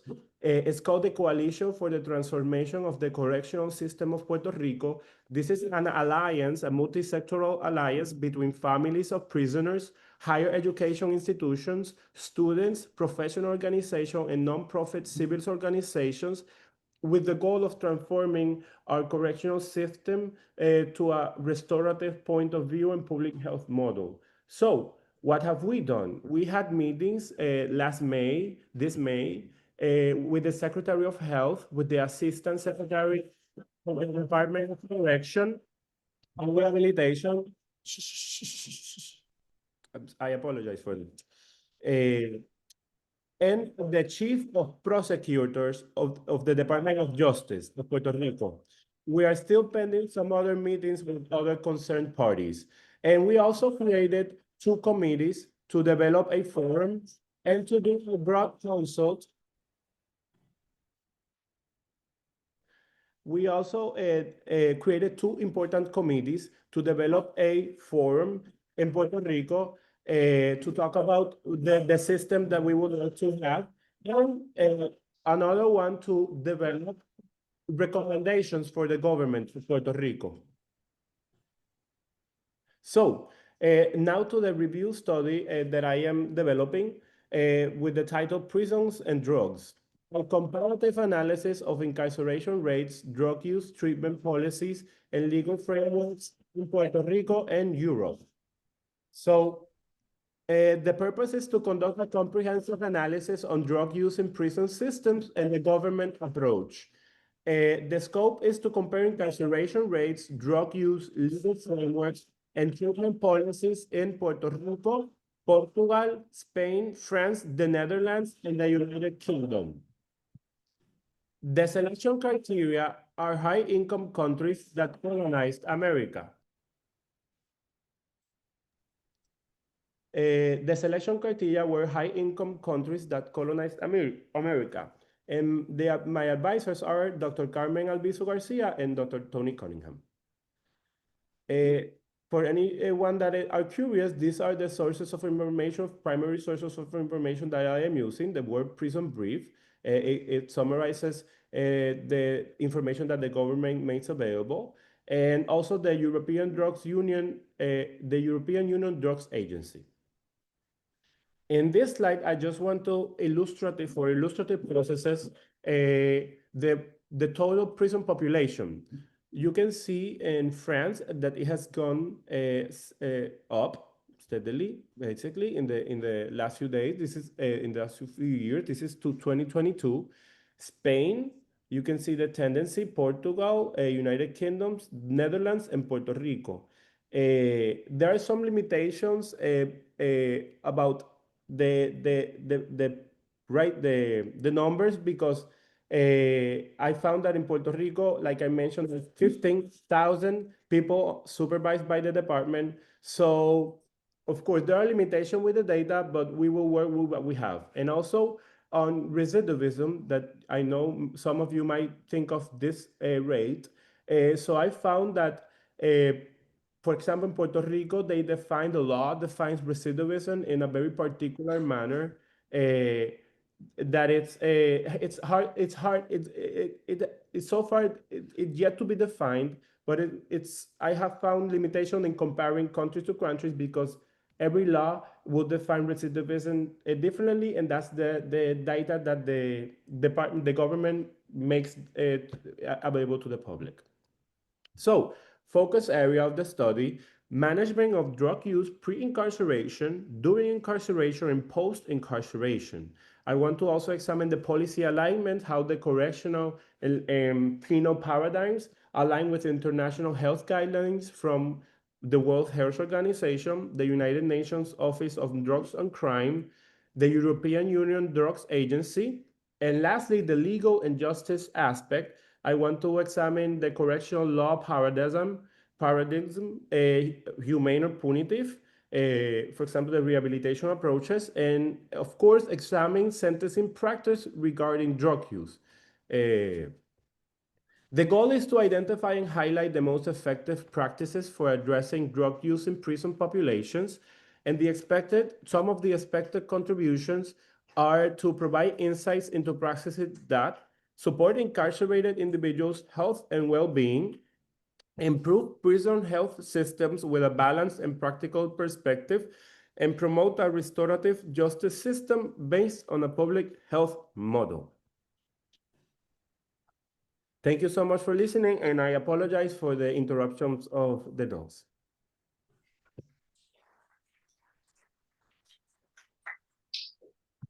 All right, that was great, Angel. Look, I'm making a lot of progress, so excited to see that. Do we have any questions? Again, not a sleep specific one, but that's okay. I'm interested in things more than sleep. This have to be important, and this one is. So any questions for Angel as I pull up my presentation? The initial questions? Right. Okay, go ahead, Ryan. It's not a question, Arno, but there's a group called the Association for Moral Development, and there's like an annual conference. It's an international conference, and I think that this data is really cool and would be a possible platform. I'm not sure if he can hear you. Okay. I was going to reiterate the question. Okay. Well, I mean, hold on. Let's just give you the mic. Hold on, give a second. I was planning on reiterating the question. I was just saying that was really cool work to hear about. And there's this group called the Association for Moral Education that it's an international group. And I think they'd be very interested in hearing stuff or like hearing about the progress of this. So might be a group worth checking out. Thank you so much. I just write it down. Thank you. Awesome. All right. I'm going to try to take over, Angel, if you want to stop sharing. Of course. Thank you, brother. Did you turn on? Sure. You did. No, you didn't. 1 second while I pull up my stuff. Talk amongst yourselves. Let's see. This guy over here. Share.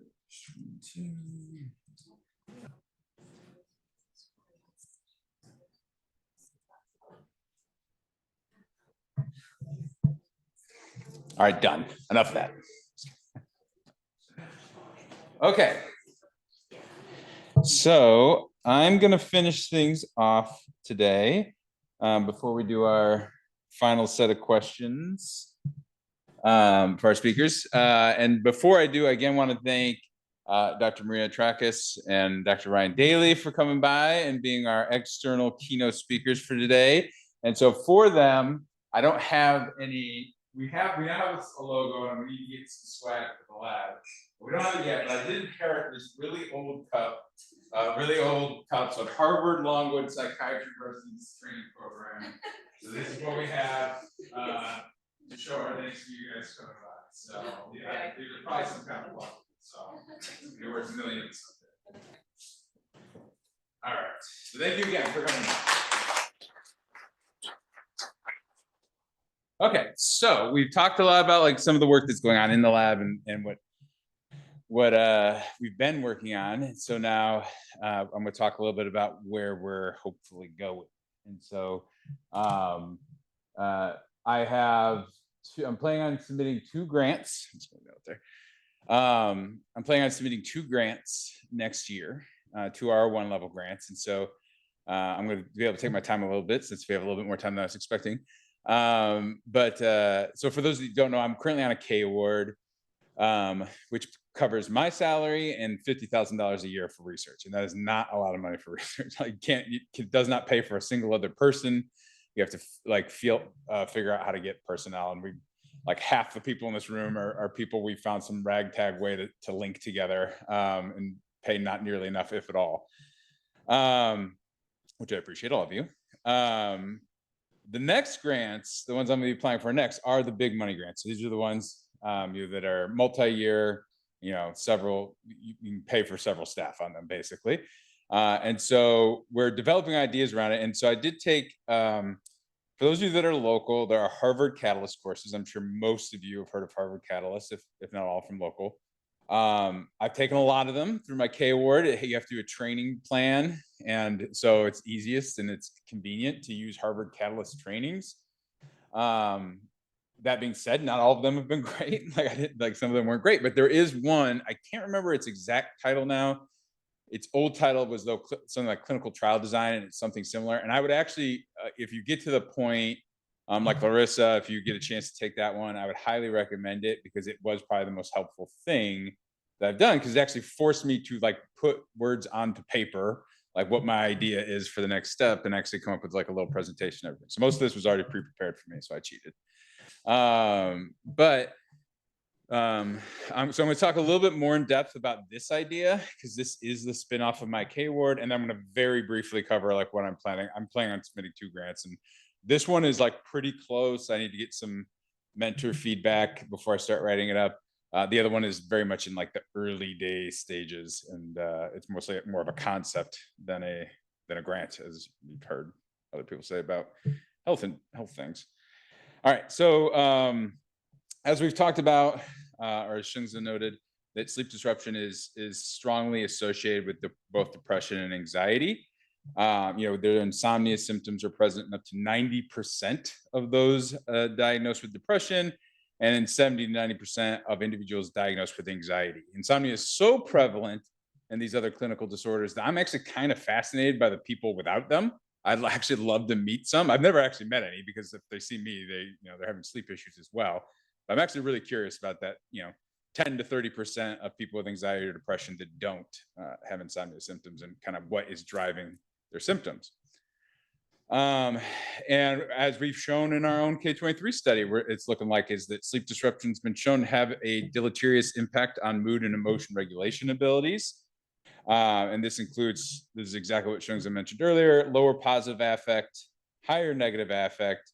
You have greater emotional reactivity, greater maladaptive emotion regulation strategies, and reduced adaptive emotion regulation strategies.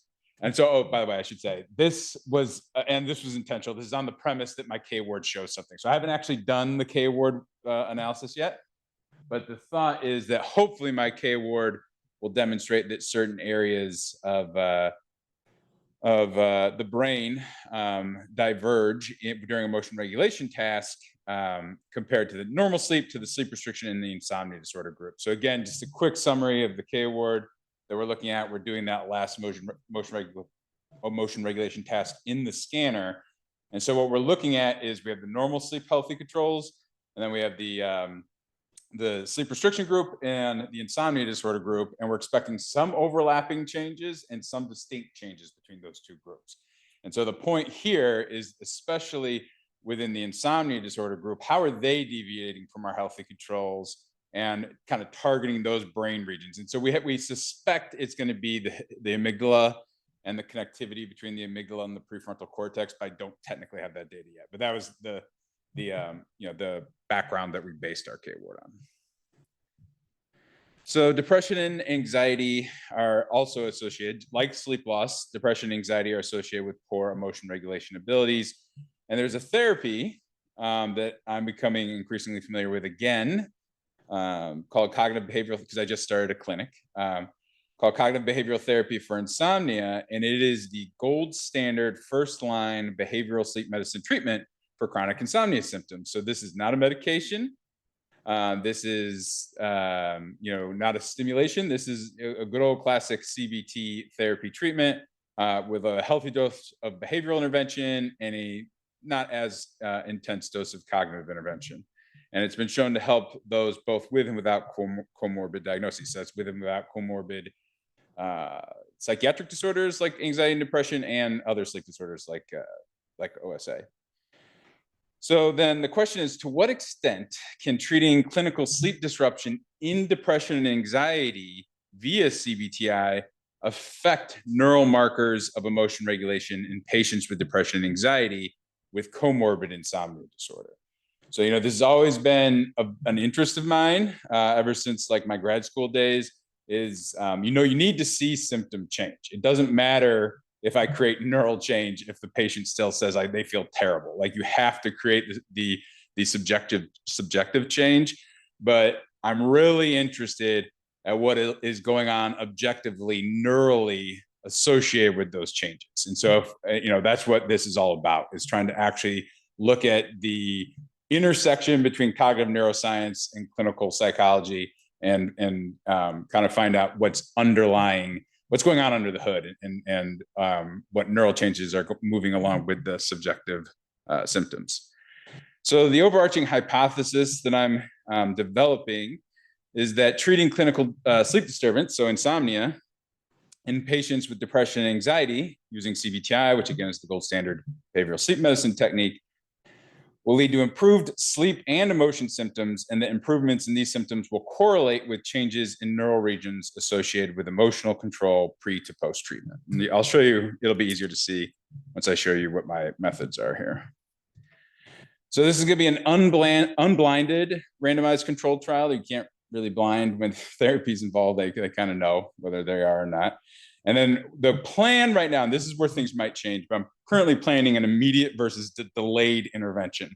I've learned that reviewers don't like wait list, so don't use that. Use delayed intervention. They seem to have a better time with that. And so right now I have a very aggressive goal of 50 patients with depression and 50 with anxiety. We'll see if that gets cobbled down a little bit. But inclusion exclusion criteria, I'm going to try to keep the exclusion criteria as minimal as possible. So right now, 18 to 50 years old, I actually might bump the high range a little bit, potentially, although, as we know, there's a lot of sleep changes that go on with older age. They do need to be fluent in English for the therapy. They have to meet DSM criteria for insomnia disorder and either anxiety or depression, and they can't have any fMRI contraindicators. And then they're going to go, I'm going to keep using the same test that Shungza told us about earlier with her study. So we're going to continue to use this emotion regulation task, in which patients view 20-second series of negative images with one of the following instructions. So there's the maintain instruction, which is just react normally as you would without trying to change anything. The emotional suppression instruction, which is basically try to have a poker face, don't do anything, don't show any outward displays of emotion. And then cognitive reappraisal, which is actually reappraise this image into something less bad. So this picture of a small kid with a scar on his face or bleeding it's Halloween, or it's a movie set or something along those lines, actually reappraising it. And then after each series of images, they'll rate the emotional intensity and how successful they were at it, just like they are right now. All right, so this is kind of small here.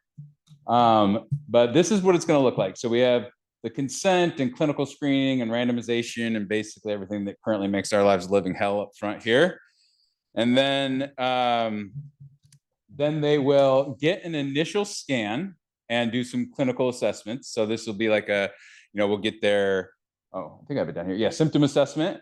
This is the ERT plus fMRI, and then this is the behavioral ERT only, if you see this symbol. So we're going to start out with a symptom assessment and put them in the scanner before intervention.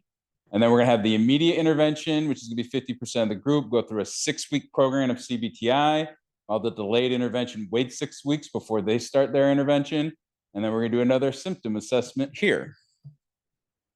After that, there's going to be a 4-week delay. And the purpose of this delay is to try to let the CBTI intervention actually take hold, like let the improved sleep. It's not like they start their intervention, all of a sudden their sleep is fixed. You take 6 weeks to get to the point in which their sleep is looking a lot better. And then we want it to sink in for about a month.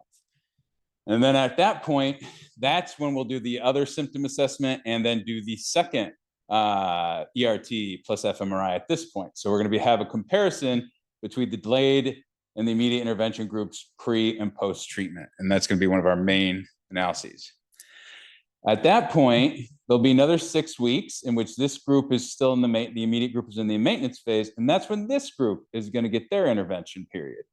So they're going to go through their 6-week of intervention. And then just like before, there's going to be another symptom assessment and then a follow-up symptom assessment in ERT after that 4-week delay, same reasons. And so basically this study contains its own replication, which is kind of cool.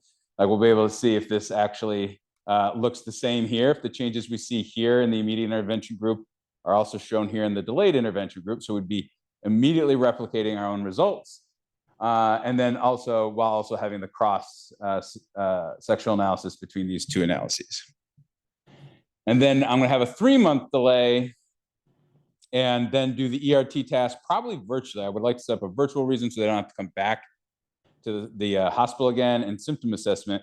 Oh, and the other thing I forgot to mention, for both the purposes of, also it gives us like a long-term view, like how well did the changes that we, is it just like an immediate fix and then they kind of go back, or is it something that maintains long-term? So that's the goal right there. So this is what we're hoping to do. So for the rest of this, I'm going to focus on the comparison between this short-term cross-sectional analysis here, but there's a lot of really cool questions. Again, we're going to replicate here, and we're also going to be able to look at long-term changes within the immediate group. So I'm actually going to skip the analysis because I don't have time to go into specifics of it at this point anyway. But as far as anticipated results go, we're hoping, I'm expecting, I guess, the active intervention will lead to significantly improved clinical symptoms in both groups. So when they actually get their intervention, doesn't matter if it's immediate or delayed, once they are in the active intervention, they'll have improved sleep and clinical symptoms. And then we're also, what I'm hoping to see is that cognitive reappraisal instruction, although this might change based on some of our results, because it's not that they're not doing, the insomnia group is doing the cognitive reappraisal, it's just that everything's elevated. So it could just be everything comes down based on our results. So that might change. But I am also expecting that group to lead to reduced amygdala activity and greater amygdala PFC connectivity across all 4 sessions. So even before treatment, I expect the cognitive reappraisal condition to have greater connectivity between the frontal regions and the amygdala. That's like just part that has been shown just without sleep involved, is that when you do cognitive reappraisal, there's more connectivity there. I'm not expecting baseline differences in amygdala reactivity or connectivity at session 1 between the immediate and delayed, but then from session 1 to session 2, again, this is the cool initial analysis.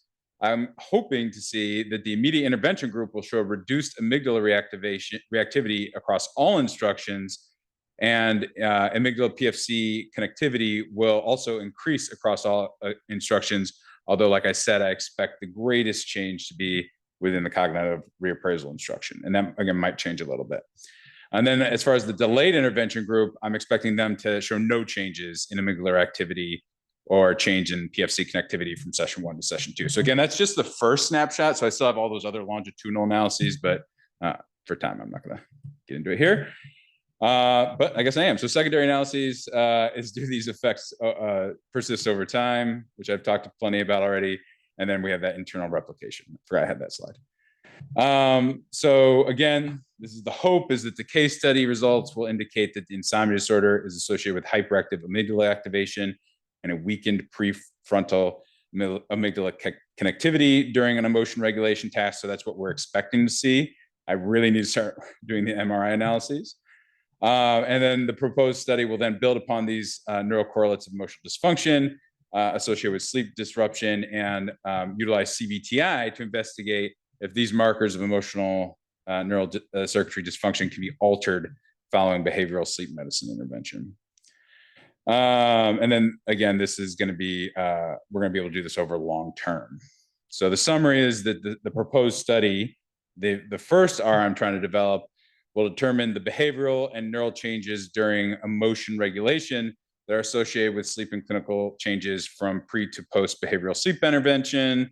And these associations will reveal potential mechanisms of action of CBTI. And then if we do see neural changes, what's cool is that gives us targets. Like if we do see that certain brain areas change because of treatment, hey, that's a target for us to find other ways to affect change on. So maybe it's not CBTI, and CBTI doesn't work for everybody. So are there medications or other ways of affecting those types of things, like stimulation or something like that, like Michael would love to see too. So that's the first R1. The second one I'm targeting for June 2026. And like I said, this is more of an idea than a thing. And this is with Dr. Dan Dennis that I'm doing this with. And this is really small, but it's very cool. So I'm going to try to briefly explain it. So when you do spectral analysis of an EEG record, what you're doing is you're basically kind of, when we score sleep, we're looking at an EEG. and you score sleep based on what you're seeing on the EEG. That is just what we can see with our human eye. So there's different stages of sleep. And let's say slow wave sleep is easy to talk about. There's delta activity during slow wave sleep that takes over the record, and all you see are these big waves. That doesn't mean that other activity is not going on underneath the hood. And like the best explanation I've heard of this is, imagine dropping a microphone into the middle of a football stadium. We're going to stick with the US football for now, because we're in the US right now. But imagine like they do the wave during the fourth quarter, right? So everybody goes around, it's whoa. So you would actually see on the audio device, like the audio going up and down like that. And that's because most of the people in the stadium are into it. There's going to be plenty of people that don't care about doing the wave and are still having their own side conversations, but you don't see it on the audio record. And that's the same thing with your brain. A lot of your neurons are involved in the wave during slow wave sleep, but there's plenty of other activity going on underneath the hood that you cannot see with the record. And so when you do spectral analysis, it actually decomposes the signal so that you can say, oh, there's this much delta activity, this much sigma activity, this much theta activity. None of you guys don't know what I'm talking about with these Greek letters, but whatever. But like, that's the basic point. And so this is just like a one-off that Dan looked at for this piece we were writing. And so these are two people, these are real people, and they are both healthy controls. Like they came into were screened as healthy controls.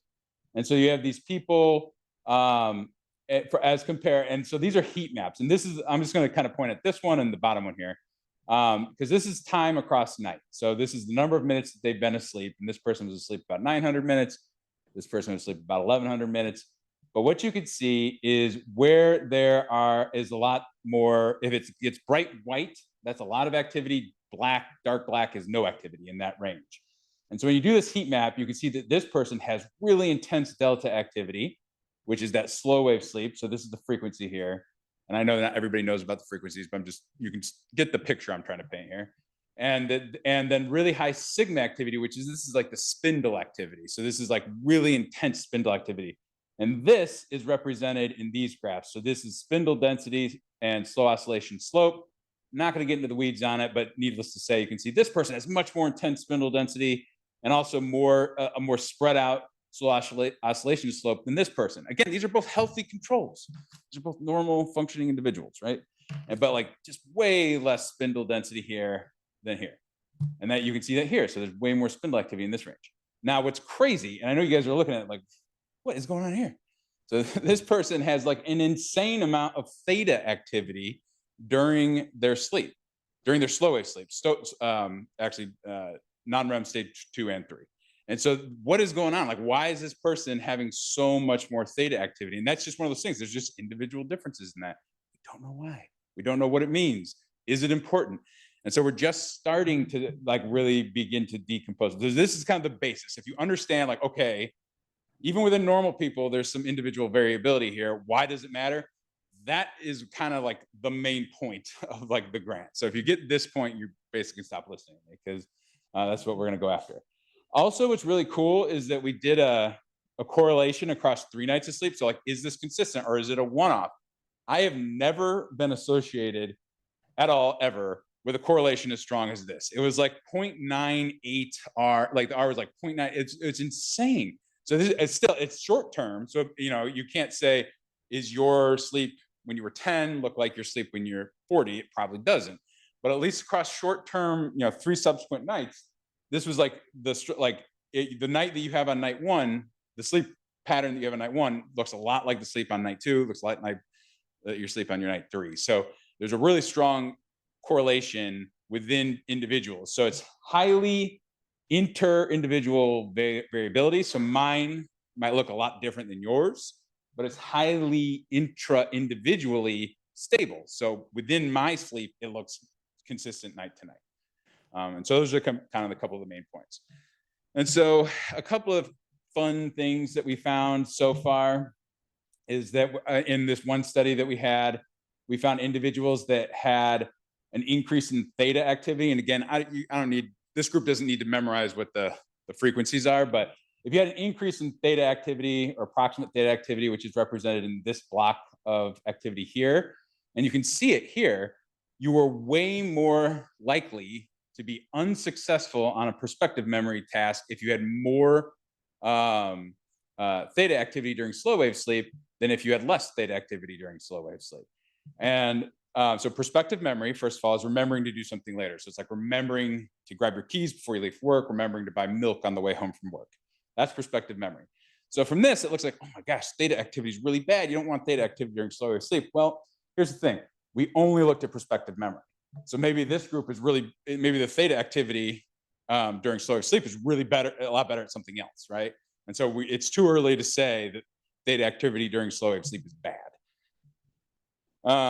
There's also been some other things that Dan has found, which is that like increased non-REM beta power was greater in PTSD patients than compared to healthy control patients, and also during REM sleep. So both during non-REM and REM sleep, there was increased beta activity in the PTSD group compared to the healthy control group. And then the REM group also had, the PTSD group also had lower theta activity during REM sleep. So again, these are just markers. We don't necessarily know what they mean, but the takeaway is the frequency levels underlying the hood when we do that spectral analysis are looking different between PTSD and healthy control, and that these might have cognitive outcomes. This is another study that increased non-REM and increased REM beta power. Actually, I think it's from the same analysis. So if you have increased non-REM and increased REM beta power in healthy patients during pre-extinction learning, was associated with impaired extinction recall. So the more beta activity you had during that, during REM and non-REM, the worse you were at that fear extinction recall. And again, you don't need to worry too much about it. So this one's hot off the presses. This is the one that we are just starting to try to get published, and will kind of probably be at least somewhat the basis for the grant. Is that he also looked at slow oscillation and spindle coupling, and what they found is that slow oscillation and spindle coupling predicted fear extinction learning in everyone. So the more coupling you had, the better extinction outcomes you had, essentially. Now, what was interesting, and that was in a trauma-exposed control group and a PTSD group. What was interesting, so everybody looked the same. The control group and the PTSD group ended up performing the same, except the slow oscillation spindle coupling timing was delayed in PTSD. And it's, again, you don't need to worry about trying to interpret this result, but traditionally it's been thought that you really want the coupling to happen as close to the peak as possible, which would be right here. And so here's the blue trauma exposed control group, and here's the PTSD group. So the PTSD group is, for some reason, their coupling between their slow oscillations and spindles was delayed in this study.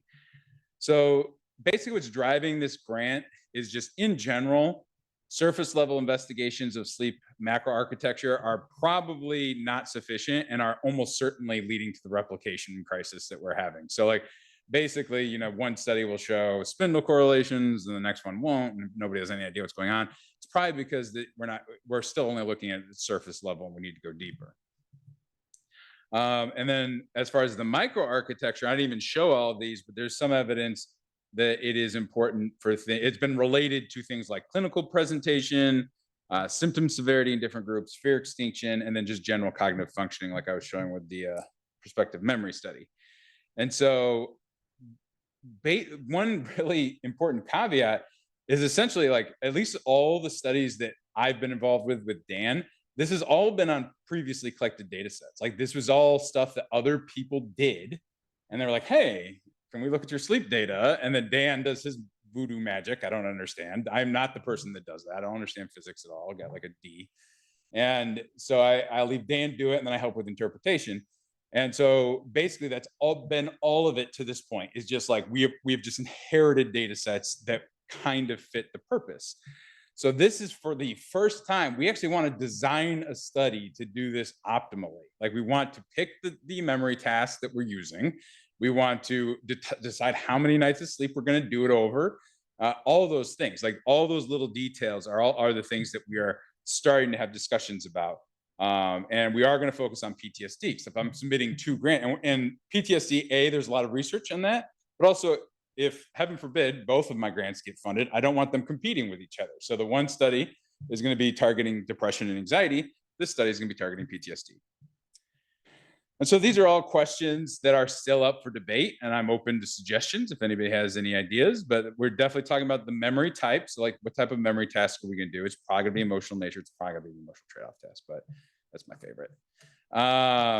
We'll also be doing what type of sleep study design? Again, single night. It's going to be overnight, but like how many nights, things of that. How many nights, of intervening sleep do we want? Things of that nature. Number of nights. Type of memory assessment. So is it going to be free recall or recognition? Things of that nature. Do we want to start with a behavioral study? Do we want to end with an intervention pilot? The problem with thinking about some of this stuff, and this is just like a grant writing tip, is you don't want your aims dependent on previous aims. So I can't write something where it's like, oh, we're going to show a PTSD group has this deficit. And then when we do, we're going to treat them and figure it out, because like, what if they don't show that? Then so you have to write, and that's kind of what I'd like to end with a pilot intervention study. But you just have to be very, very careful that whatever you're pitching will be interesting, even if your aim doesn't work out. And I haven't quite figured out how to propose that. That's it. So that we are done for today, or at least for the talks. I'll give myself a round of applause. And now we will open it up. Oh my God, I took the whole time. So as many questions as we want to ask for the group. So anybody in our final group, which again was Angel, me, Allison, Aaron, and Phoebe. Any questions for any of us? Okay. Super excited. First, what we're talking about with the recruitment of those with depression and those with anxiety. I guess I'm a little bit curious, like what kind of complications you may anticipate in like getting pure depression or pure anxiety. Yeah. I probably won't get pure. And so that'll be, because like right now, and this is one of the problems we're currently having, trying to find primary insomnia, it doesn't exist. They all have, overlapping characteristics. So there will be some allowable level of, anxiety and depression, vice versa. What we'll be trying to avoid is like that really pure mix of like it really 50-50 as far as like severity goes. But we'll allow some level of leakage, I guess, like just reasonably. And so I'm sure that'll be like a back and forth with the reviewers, because it's a great point. But we can do what we'll do is, and all you can do really is like, we'll do our SCID clinical screens, and then we'll give them, a battery of assessments, and we'll set some arbitrary cutoff, right? And like that's where we'll start, and we'll kind of see from there. At least that's the plan. And I'm sure that'll be a point on the reviewers. And the other point is like, I don't have to run both groups. I could do 100 people with depression and just not worry about anxiety so much. But I do think it would be interesting to try to see if there's a bigger influence in one, for one that has like a primary, and that's a good point. So when I'm writing up, I should be very careful about my language. Well, I've been interested as well, like trying to look, there's so much common, right, in regards to emotional regulation when it comes to depression, anxiety, and PTSD. And I've just been like thinking a lot lately if there's some sort of like good measure to just sort of like identify people that just agnostic of any diagnosis, just have clinically significant deficit and emotion dysregulation or something, versus those who don't, as opposed to like confining it to, but I'm not aware of it. I know there's like the DIRS and stuff like that, like profile of moods or whatever, but I didn't know if that was a consideration as well. Yeah, we've done plenty of clinical screens, and if you do the full SCID and everything, it's usually apparent when one is primary versus the other one. And sometimes it's not, like sometimes it really is mixed, but usually one of them is like the more prevalent concern. So yeah, the nice thing being clinical and bringing clinical people in the group is we do like the full assessment, full battery. Phoebe.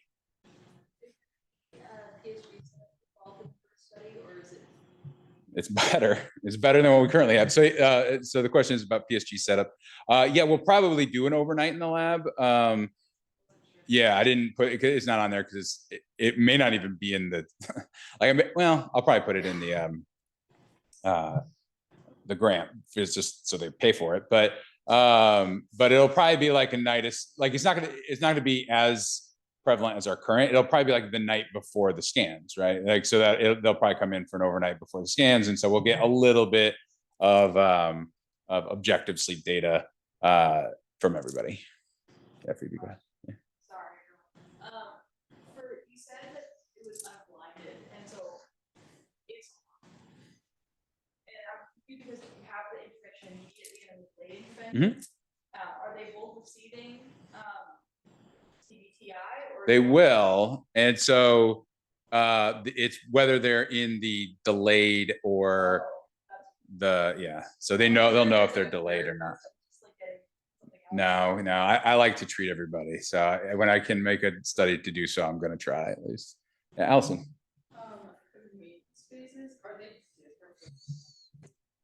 No, so like basically they learn skills through CBTI. It's a great question. Like they learn skills. So the question is the maintenance phase is different for the two groups? Just the length of them is different. And so like after that first cross-sectional, the groups are no longer really comparable because they're doing different stuff at that point.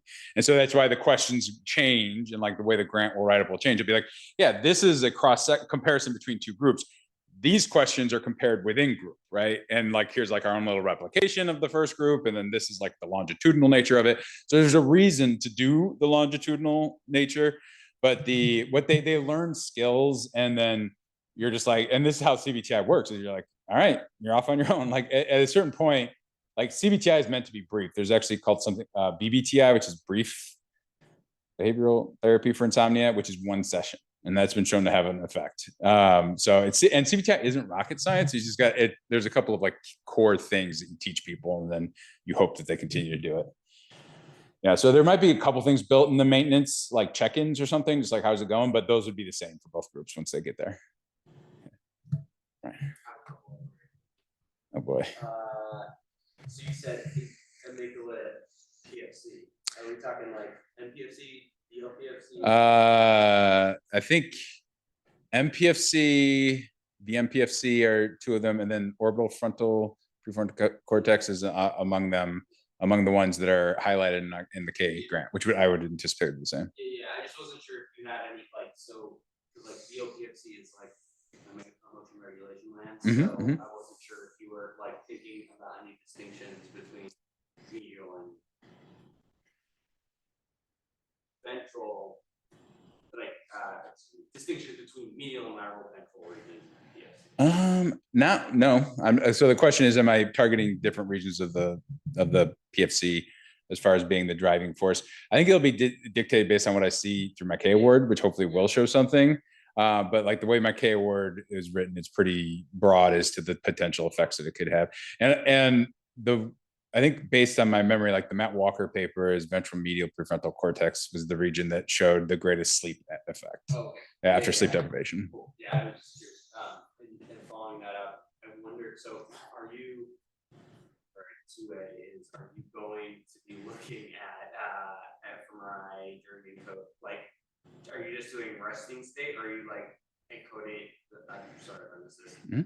fMRI during encoding and retrieval, or just during retrieval, or? So there's no memory. No, okay, but I guess that's the second half. The second. Yeah, so we'll probably put the memory task on it just because we like to, but the emotion regulation task itself is just a regulation task. Okay. And so are you scanning during regulation? Yes. Yeah, that's just, yeah. So they're in the scanner, just like our K study right now, and they're in the scanner. So I'm wondering, do like this would be like to help with the pitching neural piece. Is it so like with Elizabeth's memory recapitulation stuff? I'm wondering if you could look longitudinally if you have like, a successful neural marker of the CBTI would be like, I don't know which way you would predict it, but like enhanced neural recapitulation for like amygdala to PFC. To previously viewed images? No, even independent of like memory. It would be just like neural recapitulation. Oh, interesting.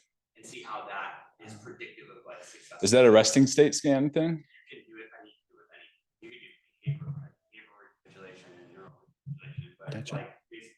I mean, I think that would probably be, yeah. So we're talking about recapitulation, like what the analysis would be for the comparison. That probably, I mean, I'm gonna like Elizabeth is gonna be the collaborate, like the, yeah. So, yeah.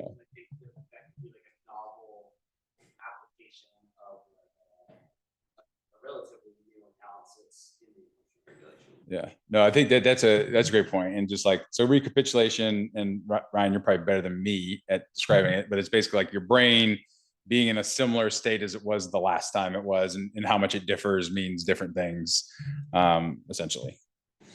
It could be probably a better way to do it. All right, Larissa first, then Shungza. Yeah, I'm just curious about the study protocol of the first one. Mm-hmm. Mm-hmm. So how do you check the adherence of the patients to these long-term protocols? So you have 6 weeks intervention phase and then the 4 weeks maintenance before you even recheck or measure them again. Yeah. So do we expect to them to adhere to this course TI will change for 4 weeks in a row? Yeah, that's the answer. Both. So it'll be both, and so it'll be actigraphy or a wearable of some kind. So probably not like, you know, Actawatch, but we'll purchase something to track sleep that they could wear. But there is an app called CBTI Coach, and it is like the primary. Like I don't see like basically it's like a condition of seeing me as a physician or as your therapist for CBTI is that you use it. Because you can't do CBTI without tracking sleep. Otherwise you're just walking blindly through the woods. I can't give you advice on how to fix your sleep if I don't know how you're sleeping. So that would be, and like there will certainly be dropout, right? There'll certainly be some loss to follow up, but the studies, the CBTI studies that I've been an investigator on a couple, and usually people are pretty, you know, especially, you know, it's been, CBTI works really well. And so it's usually not too hard to get too much buy-in, especially if the person does show success. Now, like that, again, like for people that doesn't work, it's going to be kind of skewed. They may drop out earlier because, you know, they don't have the buy-in as much. But yeah, there will definitely be a lot of tracking involved to make sure. Yeah. I think a lot of some of our more long-term stuff doesn't have goals. That just get bored by it, and there's a lot of dropout. Sure. Yeah. Yeah, I mean, so total duration would then be 7 months, and then, you know, depending on where you are in the year, you have 2 changes in the, you know, daylight savings time, beginning in the end, and yeah, it's a great question. I mean, we should definitely try to avoid those weeks for doing the MRI analysis. But you know, I mean, the goal of CBTI is to make people flexible enough to be able to handle stuff like that. So, you know, as long as there's a week buffer afterwards before any of the scanning or anything like that, you know, if CBTI worked, they should be able to bounce back from that. Yeah, that's a good question though. Yeah, so I have a related question to Ryan's questions. Basically, I was wondering if there's any like previous literature looking into like neuro changes before and after CBT for any kinds of memory.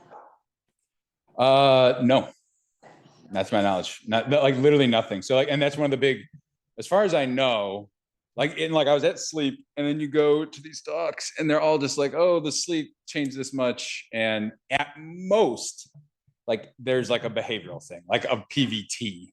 And I'm like, somebody do something else. Like literally anything else. Like give me a memory task, give me any other outcome. And like, again, it doesn't matter if I change the outcome without changing their symptoms, but it would, because sometimes it doesn't work too. And I'm like, well, I wonder if it would have worked if they'd done this, you know, or, you know, stuff like that. So like, that's the big driver here is to like, we're adding, like, I honestly, there's probably extremely few that have done any kind of like behavioral check, like any behavioral analysis, like memory, or like almost everything is sleep symptoms and then clinical symptoms, and that they stop there. And I'm like, you've done all this work, throw a memory task in there, please. And like, not the basic, like, do you have dementia or not, memory task. So like, that's, you know, it is a wide open field at the moment for sure. Yeah. I agree. Yeah. And the second question that I'm curious, would it be a group session or individual session? The question is group or individual. I would like it for it to be individual for timing purposes, but I'm not opposed to doing a group. I think the big thing is what I get through a budget wise, because the big thing is I don't want to see all those patients by myself. I don't mind being a provider. Actually, no, wait, I'm not allowed to be a provider, I don't think. Maybe. But I have to be blind to the results if I'm a provider. So I don't know if that's gonna be possible. So otherwise, so one way or the other, I'm gonna be either hiring consultant providers, which I've done. I've been hired as a consultant to be a provider on a clinical trial for CBTI, or actually hire a full-time staff person or two that are doing CBTI like full-time. So, or the other thing too is it could develop a training program through the department, but like I see that probably taking longer than 2 years to get established. So, not holding my breath for that one. Yeah, right. Yeah, so thinking about your memory tasks, Mhm. you do trade off, but you could do, it would be very minimal effort to do like a highly personal emotional memory at multiple time points. And you could look at, there's some really cool work coming from Yeah. Vancouver on consistency, the internal consistency. Ooh. And it's like really easy to score. But it would be like, you do the emotional trade-off, but you can also get like 5 minutes of retrieval elaboration for the same memory. Yeah. You can look at like. And I imagine you can do that one several times. What's that? Can you do that one several times? The memory. The task you're talking about. Can you do it like? Well, that's what I mean. It's like you would say like you could answer like a couple of like really important autobiographic memory questions, but like alongside like if you're shifting sleep architecture, I can imagine that the memories would become more. Well, the reason I'm asking because I want them to do whatever tasks they're doing in the scanner. I want them to do it as few times as possible, because I'm nervous about like practice effects and stuff. Whereas this sounds like I could do it outside the scanner several times. Yeah. That would have like really like. I could do it like mid-treatment too. Exactly. Yeah. Okay. So that could be answering all kinds of novel questions. Yeah. So there's gonna be. I'd be able to throw a lot of stuff at them because they would be here so long, hopefully. But it is definitely an aggressive study for as many people as I'm hoping to get. But. I have a question with the exclusion criteria. I know you said you were going to be conservative, but are you going to exclude patients or participants who are on like anti-anxiety and antidepressants? Yeah, they'll probably have to be. Well, actually, I don't know. I'm on the fence. So what I'm learning, and is true for like larger RCTs and stuff like that, is you want as few exclusion criteria as possible. And I've been brought up to the basic science side of things, where you exclude the hell out of everybody and you end up with this pristine group of people. And that's great. Basically the vibe is like, you should stop doing that when you do clinical trials, both for generalizability, and then it also just makes life a living hell. And it's trying to like recruit the people you need. So that will either be an exclusion criteria, or you can actually do analyses to like control for that to some extent. And so I'll probably be talking to my mentors about what they think is best for that one. So that's a great question. All right, I've been peppered with questions, and we are also over time. So I guess the three groups, I actually had questions, so I'll follow up with Allison, Aaron, Phoebe, and Angel later, because you all gave great talks and are deserving of the same level of scrutiny as I'm getting right now. So I will come after you all later. But great job, everybody. And thank you all for being here. And yeah, I can hang on for a couple more minutes, but I do want to let the people that need to run on time. So great job. Thank you all for being here.